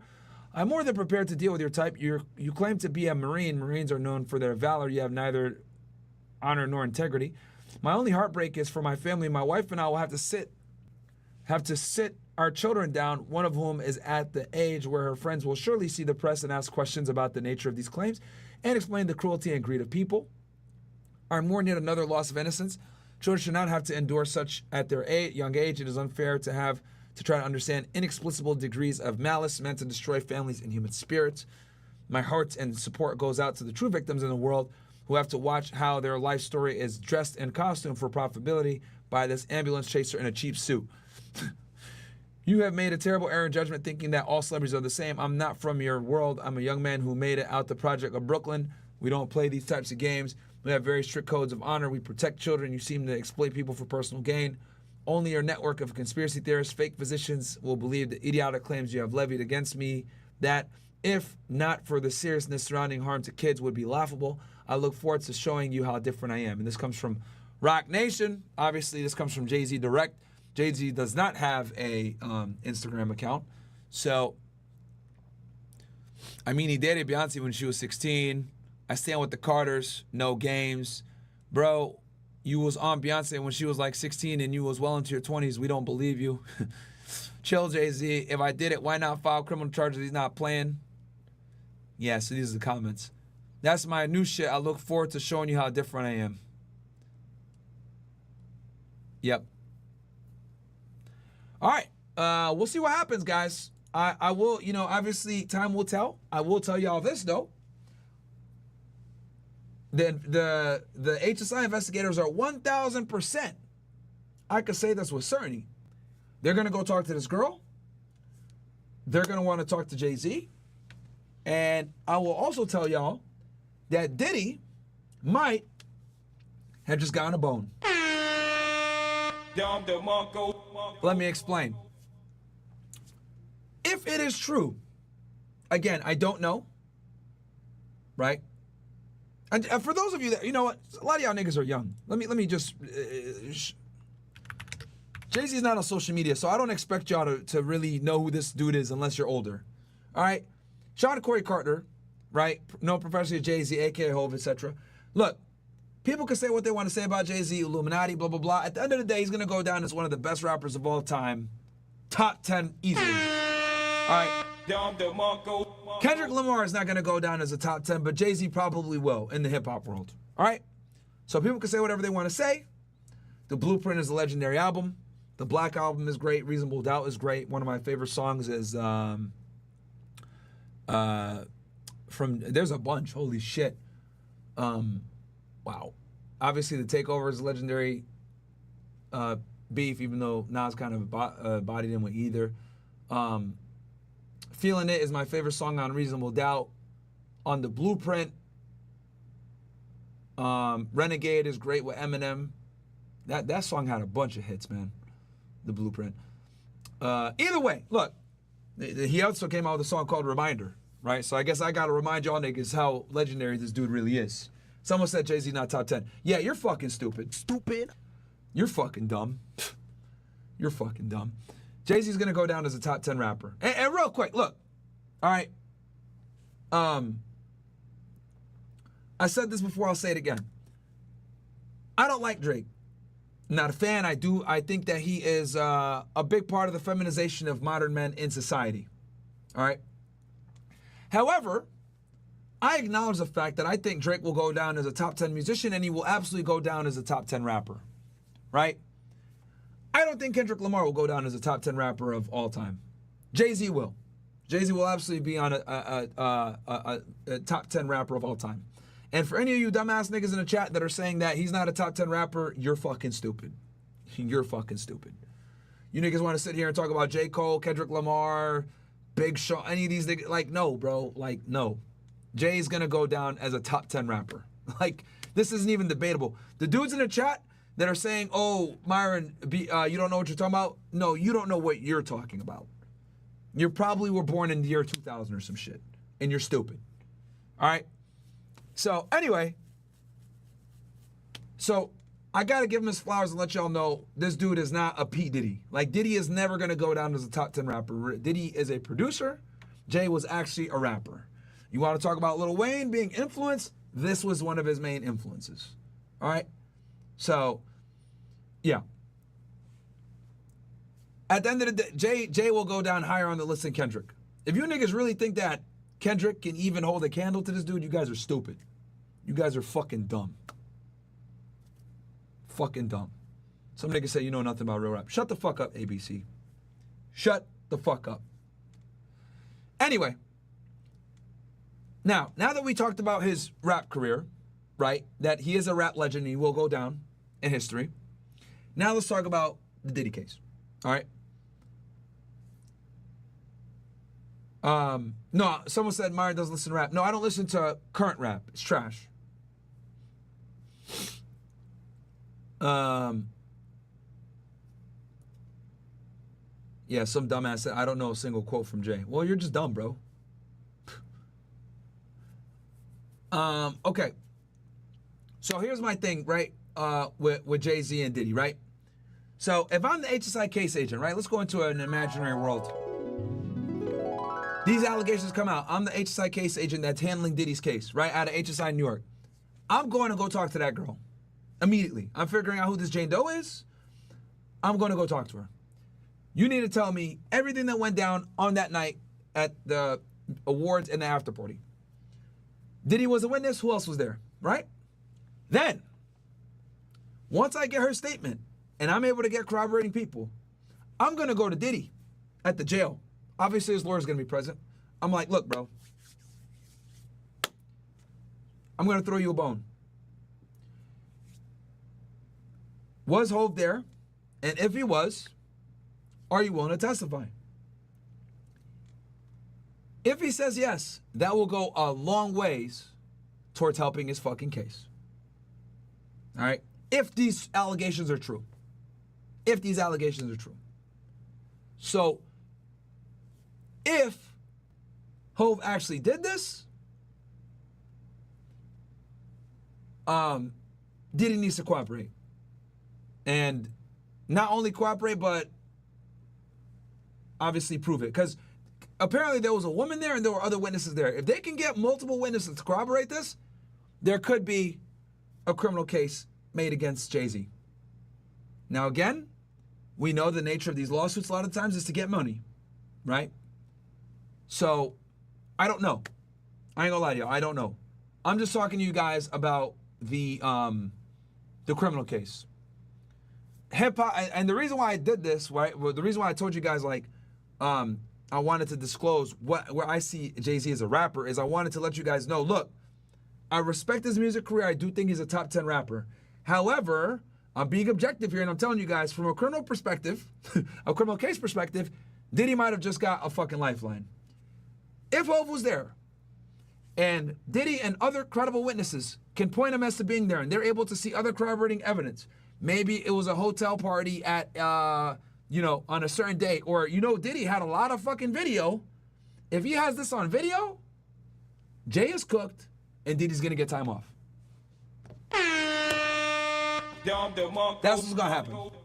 That is what's going to happen, chat. So, that kind of concludes my commentary on that one. And for the haters that are still going back and forth in the chat saying that I don't know what I'm talking about, saying that Jay's going to be a top 10 rapper, y'all niggas are retarded. You guys, I could tell that you guys were born in 2005 or some stupid shit like that. You niggas listen to Justin Bieber. Shut up. I'm not saying Diddy's going to walk free, guys. I'm saying that he'll be able to get some time off. He'll be able to get some time off. So, that's what it is. That Diddy might have just got a big break in his criminal case, to be honest with y'all. If this is true, and Diddy has some kind of proof and is willing to testify that it is true, he just got a big fucking bone in his criminal case, if he can implicate Jay-Z. Because I would argue Jay-Z's higher on the totem pole than he is. I would argue Jay-Z is more famous. I don't know if Hov got more money than him. He probably, well, if you combine him and Beyonce's net worth, then yeah. Because I think they're both billionaires. So yeah. Obviously, hypothetical analysis. We don't know if this woman, this accuser is telling the truth. But if she is and there's proof, Jay's in trouble. Big trouble. And Diddy probably is looking for a lifeline right now. I would not be surprised if he don't cooperate against Hov to save himself, because he's looking at very serious charges. And he need anything he can get in it right now. So, go ahead. Donate, guys, on Rumble Rant, fnfsuperchat.com. I'm looking at chats right now. I'll be on for a little bit longer. Yo, Mark, can we get a clip of you explaining how y'all never duck preach so people can shut up about it? If it's cool, if you don't care, shut up. Bro, we never duck this nigga, bro. If people really think that shit, they're just stupid. And honestly, I don't care about Preach. He's a window-licking idiot. No, I don't care about this nigga, bro. And he doesn't care either. You can tell he's annoyed by these fucking videos. It's Abba that's the real coward and the mastermind behind everything. So he's got to put the boxing gloves on and fight. He got to stop running and hiding behind Preach, fat ass. I don't care about Preach. Preach literally has 67 IQ. But bro literally sounds like he got dropped as a kid, man. I don't give a fuck about that nigga. It's Anus that's got to get fucking beat up in a boxing match. So, nah, bro. If niggas are really watching Anus and Reach, like, bro, anyone that looks cool when they have a bunch of jump cuts, edits, put things out of context. Oh, wow, these guys are really funny, bro. They're failed comedians, bro. They're literally failed comedians, man.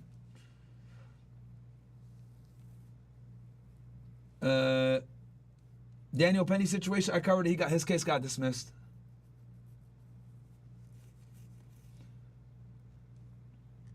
Yeah, fnfsuperchat.com, guys. Rumble Rant or CastleClub it in.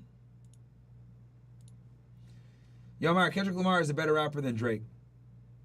Yeah, but Drake is going to go as a top 10 artist. Kendrick Lamar won't.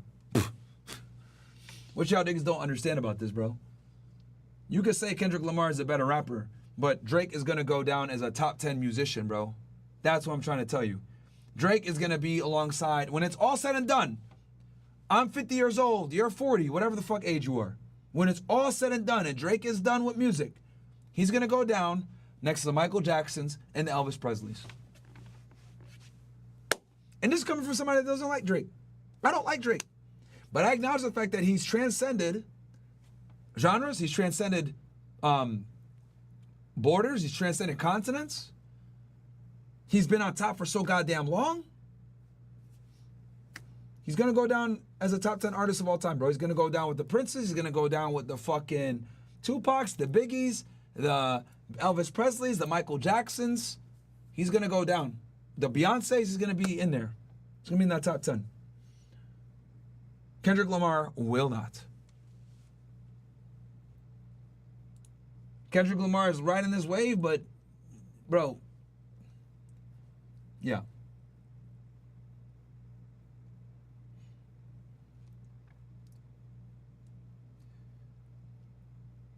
Someone said numbers don't make you better. Well, objectively speaking, they kind of do. They kind of do.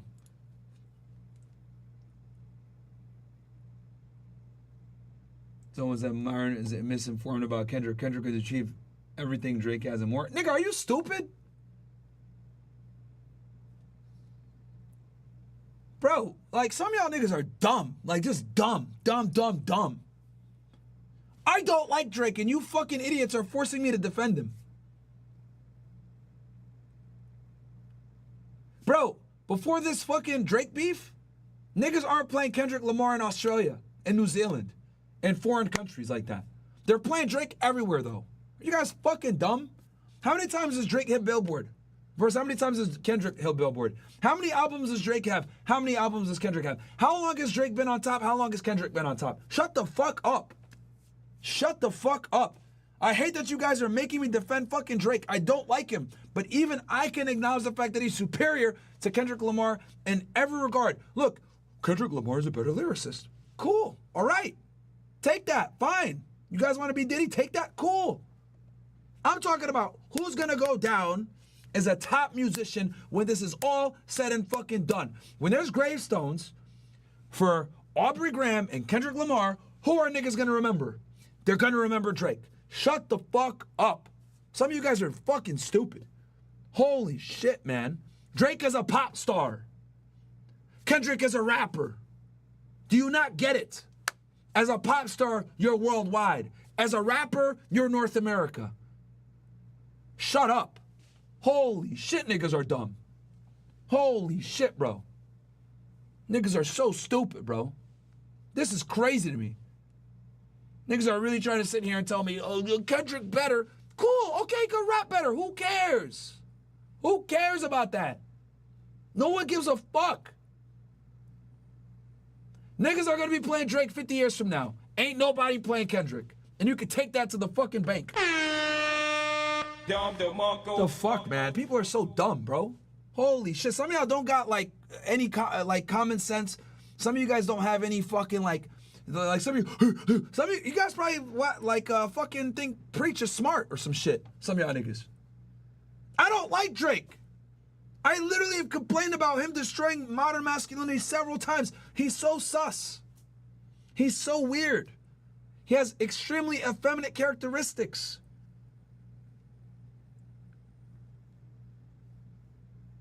But he's absolutely gonna outlive Kendrick Lamar when it comes to fucking being a highly regarded musician, bro. Like, this isn't even up for debate, bro. This isn't even up for debate. This guy Drake has been on top since like 2009, bro.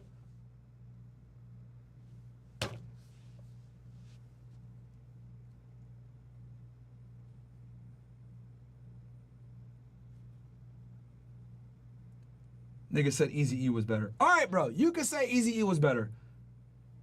Well, is anybody playing fucking Straight Outta Compton nowadays like that? No. No. Holy shit, bro.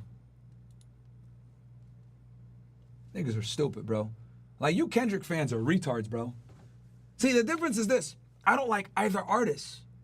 That's the difference between me and you weirdos. I'm not a fanboy. I don't like either of these niggas. Kendrick is a midget loser, and Drake is suspect. But if I'm going to tell you guys, objectively speaking, who's going to go down in history as a better musician, it's going to be Drake. Like, this isn't even up for discussion, bro. Niggas are stupid. Fucking dumb. And if you don't see that, you're literally low IQ. If you don't see the fact that Drake is going to go down higher on the totem pole as a musician than Kendrick Lamar, then you're fucking dumb. You're literally dumb.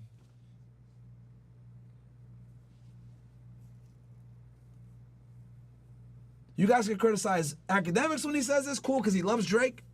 He has a personal relationship with Drake, but I got no fucking skin in the game. Nobody pays me. I'm not a hip-hop commentator. I don't like either artist. I don't like hip-hop anymore. I think it's a degenerative genre. I think it's stupid. But me coming in as someone that's fairly objective and doesn't have an allegiance to either one, I'm telling y'all, Drake by far is going to go down as a more respected and known artist. Done. Fucking done. Shut the fuck up, D-Cash King on Rumble, you stupid ass nigga. Shut the fuck up. Nobody's glazing. The fuck you talking about? I don't like this nigga. Shut the fuck up. You're proud. You are. I guarantee you fucking breathe through your mouth. Fucking idiot. Probably got buck teeth too. Fuck out of here, nigga. Mouth breathing fucking idiots in here talking shit. All right, let's see here. You said Jay-Z tweet. I don't think Jay-Z isn't on X, bro. What are y'all talking about? What's Jay-Z's X?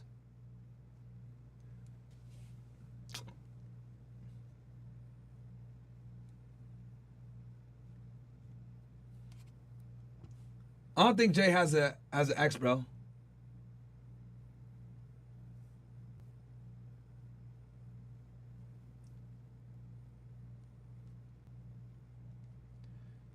Yeah, it's 3 o'clock in the morning over here, bro. I'm about to get off. Drake brushes his teeth while looking up and holding the back of his head. Myron is. Yo, Myron, Kendrick Lamar is a better rapper than Drake. That's from Stanley. That's fine, bro. He could be a better rapper. Nigga, okay, I'll give y'all an example. Talib Kweli is better than Jay-Z. But how many of y'all niggas know Talib Kweli? Exactly. Even Jay says this shit in one of his songs. Lyrically, I'm probably like Talib Kweli, right? And then he says, I could have been rhyming like Common Sense, but I ain't been rhyming like since Common Sense. Whatever the fuck, right? He even admits, I'm not the best rapper like that, right? I like lyrically.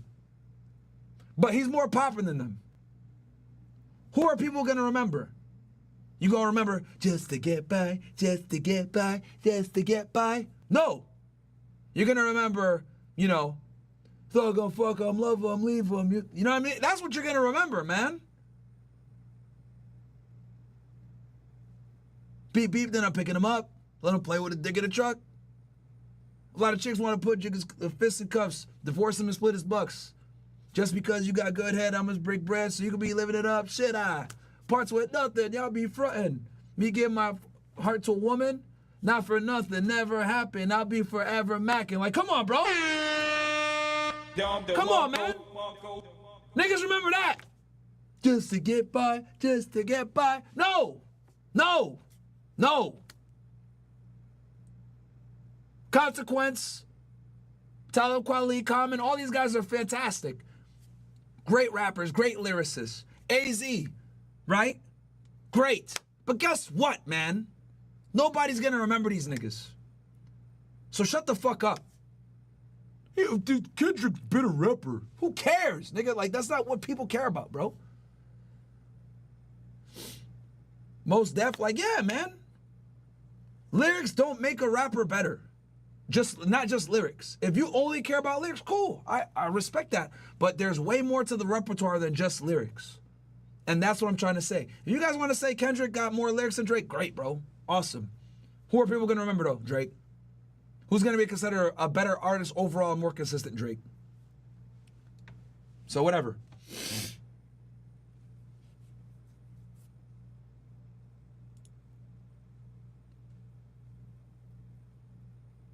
Some niggas said Lil Pump better than Kendrick Lamar. All right, y'all about okay, you going too far now, bro. Oh, you going too far, bro. Yeah, some people feel like Nas was better than Jay-Z. But guess what, bro? And you know what? I actually agree with you. I do think that Nas was better than Jay-Z. But you know who's going to go down on that top 10 list and not Nas? It's going to be Hov, bro. Sorry. Illmatic is my favorite album. NY State of Mind is one of my favorite songs. Stillmatic is also one of my favorite albums. Right? I still listen to Got Yourself a Gun to this day. Anytime I walk outside and some fucking, you know, dumb idiot wants to threaten my life, that song is in my head. Right? But guess what? Jay is going to go down the list as a better rapper. And I'm actually a Nas fan, and I have the objective ability to understand that. Nas has been incredibly inconsistent with less top tier albums. Sorry. You can say Illmatic is a top 10 album, but you can't say Nas is a top 10 artist.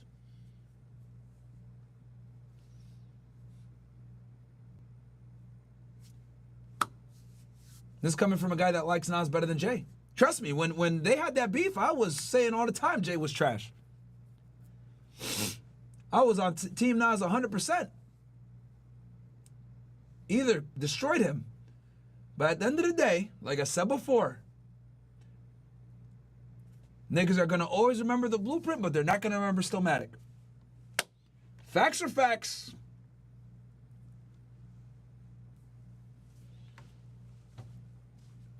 All right. Anyway, I think it's time for me to get off here.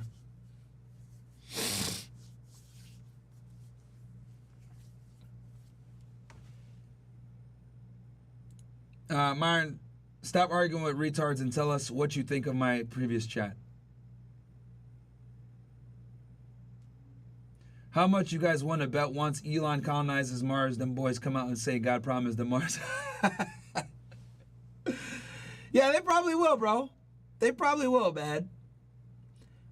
Beans Burner goes, Myron, in your opinion, does the Greater Israel theory make sense as the geopolitical goal that Israel is aiming for now? Respect for the grind. Don't stay up too late, brother. Yeah, 100%, bro. Beans Burner. The Greater Israel Project is what Israel is aiming for. 100%, bro. Bro, shout out to you for risking your sleep and giving us these late night streams. Doesn't go unappreciated. Appreciate that, out, boys. I'm telling y'all, man, I'm going for top streamer in the world. And the reason why, look, Speed, all these niggas, look, they got huge numbers or whatever, but I'm the most diversified by far. Come on, man. I'm the most diversified by fucking far. I could talk geopolitics. I could talk about, you know, I could talk fucking true crime, girls, music as we're doing right now, going back and forth with you stupid ass Kendrick fans. Niggas are retarded. Right? We could give commentary, culture shit. Literally, I'm the most diversified streamer by fucking far. I have an expertise in almost every realm. I could talk about anything. Anything. See, y'all didn't think I'd be able to sit here and talk hip hop with y'all niggas. My specialty is 90s and 2000s. Bro, I'll keep it 1,000 with you guys. Once like Drake started rising to prominence in like 2008, 2009, and Big Sean, all these J. Cole, all these niggas started coming on the scene, I was like, I'm out of here, bro. I'm out of here. I got the fuck up out of there. So hip hop after that's kind of a blur. But I come in and dabble every now and then. And I'm able to tell you guys, as someone that doesn't even fucking like Drake, that he's gonna go down in history way more than Kendrick Lamar. Here we go. Dr. Durden says, respectfully, Myron, Kendrick has 14 Grammys and a Pulitzer. Drake has 4 Grammys. Using Talib to represent Kendrick's position is nowhere be 1-to-1Z. Raj said, thank you, Myron, for all that you do for us. Thank you so much, Raj. W-Stream, W-Myron, thanks for explaining Syria and getting on that X-Space. I got you, Dan.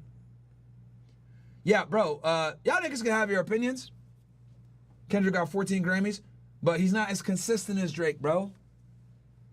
He's not as consistent as Drake. Drake got way more hits. Drake got way more music. He has a bigger body of work. He has more recognition internationally. He's a bigger artist.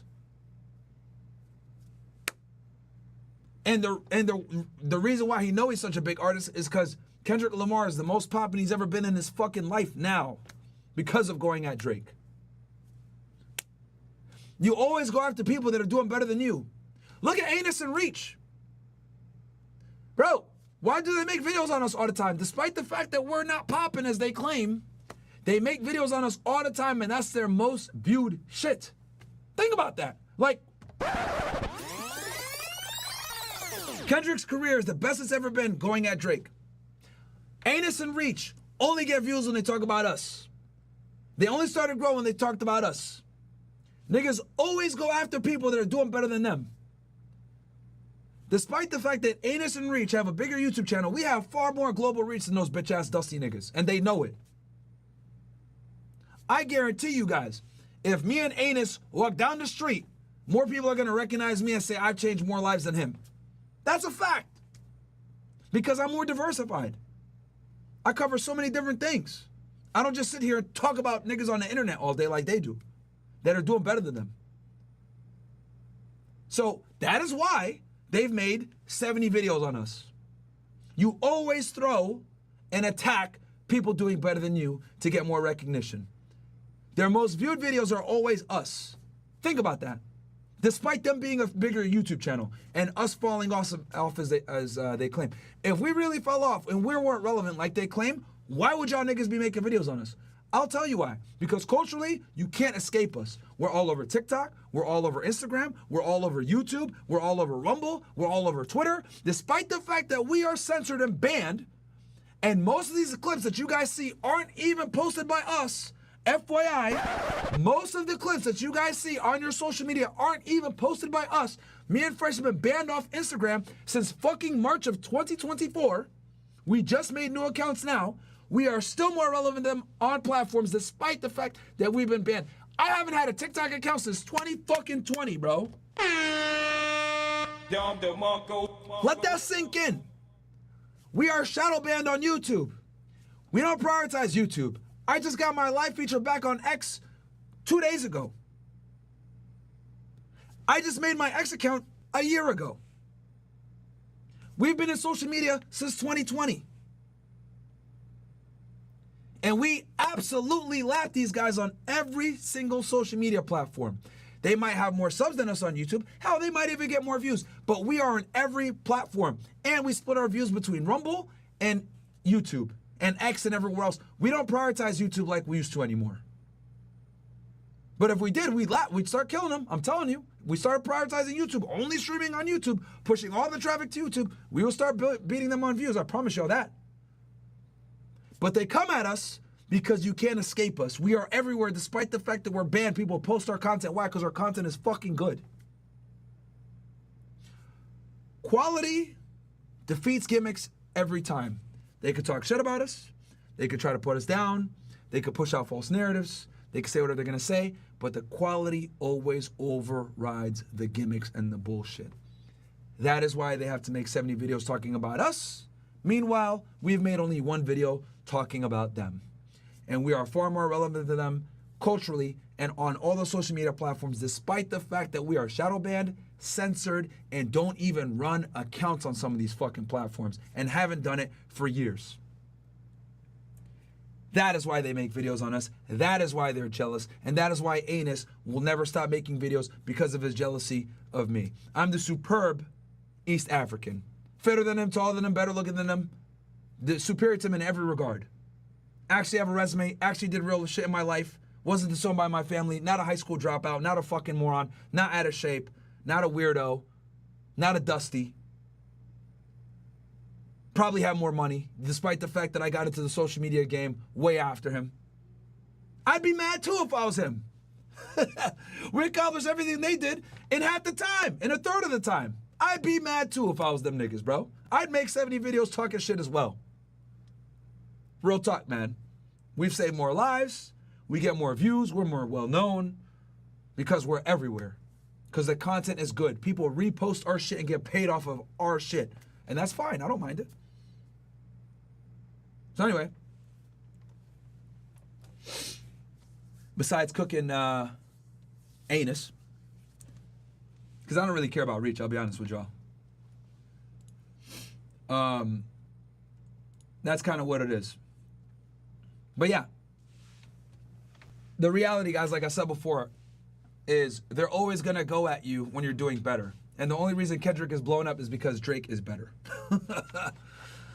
So, yeah. Let's see here. Someone said we're both tethers. Yeah, you're low IQ.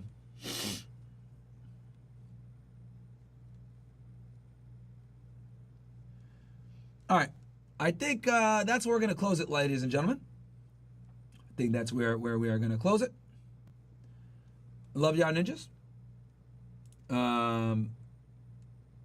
Stanley says, yo, Myron, who do you think would win a versus battle between Jay-Z and 50 Cent? Ooh.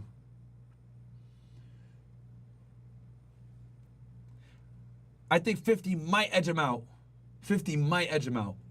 But it'll be close. That would be a really good versus. But they don't got enough money to pay Jay for that. Niggas don't got enough money to pay Jay for that, bro. Beans Burner says, who cares how many the major streamers make? They're feeding goy slop to the masses. You're giving us true information. I appreciate that, Beans Burner. Yeah, no, bro. I mean, you know, I really do pride myself on giving y'all sauce, doing interviews with people that everyone else is scared of, you know, sticking for free speech, saying shit that other people are scared to say. Anus and Reach are supposed to be comedians, but they want to sit there and call me a racist. Like, bro, how pussy are you? If you guys really think I'm a racist, then you're low IQ. Like, come on, man. Come on. My manager is Jewish. My email guy is white and Jewish. My one of my guys, Noble, is Indian. Fresh is Bayesian. Mo is Haitian. Bills is Haitian. Chris is from the islands, Caribbean. Like, bruh, if you really think I'm a racist, then you're just low IQ. Like, Sneako's Filipino and Haitian. Like, I got the most fucking, you know, diverse group of friends ever. Niggas are really trying to sit there and say, Myron's a racist. Shut the fuck up. You guys are really trying to virtue signal as comedians? I expect better from comedians, man. I would expect better from comedians. Y'all are doing the Andrew Schultz bullshit. Now look at Andrew Schultz. They're calling him a racist for saying the shit that he said about Kendrick Lamar and black women, bro. Yo, taking the virtue signal route is never gonna work, Anus and Reach. It's never gonna work. Kevin Terrell, bro, it doesn't even matter anymore, Myron. They're gonna keep making vids, man. Why respond anyways? Good breakdown of CEO assassinate. But yeah, this beef with AMP is just a waste of time. Yeah, no, I mean, sometimes I just gotta remind niggas how superior we are to them niggas, bro. Because they're one-dimensional. They literally can't do anything but talk shit about other people. I could do everything. I could cook them, then switch to geopolitics, then talk about hip-hop, then talk about true crime, then talk about fucking getting girls, then talk about making money, then talk about real estate investing, then talk about getting in shape. I can literally do it all. I just had a fitness call for damn near 2 hours with the guys on CastleClub Premium. Let's fucking go. I did a tweet saying, yo, if you're having thoughts about, you know, hurting yourself, fucking DM me. Responded to like 100 plus people. Who's doing that? I was up one night and I said, you know what, man, fuck that. Let me hit the guys on X and, you know, because I offered on Instagram. So I said, yo, on X, if you're having thoughts about hurting yourself, just fucking DM me right now. Thoughts. And I responded to 100 plus guys. Took an hour and just like banged them out. And then I answered to more of them today. Is Anus gonna do that? Fuck out of here. No. Never. As a white man from Mississippi, Jay-Z is better, and I never heard of Kendrick until the beef went viral, and I don't listen to that type of music. There you go, bro. All right, cool. So, with that said, guys, I think we're going to end this stream here.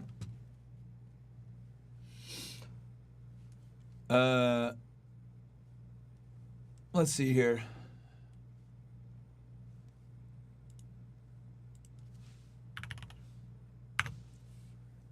You know what, matter of fact, hold on.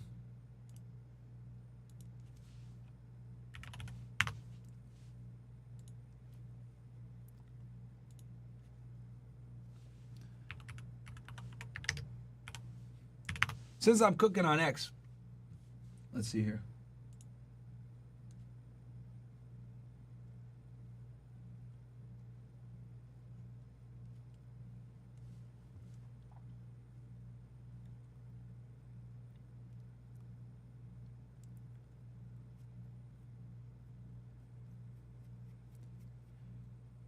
In honor of Jay-Z,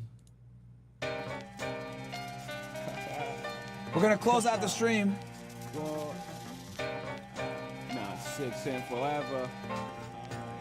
1996. Gentlemen, I hope you guys enjoyed the stream. All right. We're gonna end this nice stream on a good note. Because we are the best and we are better than these bitch ass niggas. Everybody. Catch you guys. Live with Brandon Carter tomorrow, 7 p.m. We're going to have probably CastleClub meeting after. Get on CastleClub, guys. Get in the email list. Link is below. Get in there so you get notified when we go live and everything else like that. And it's going to be a fucking good time, guys. Come on over to CastleClub. Just join for free. Link is below. Love y'all, ninjas. We're going to end the stream with that one. Let's go.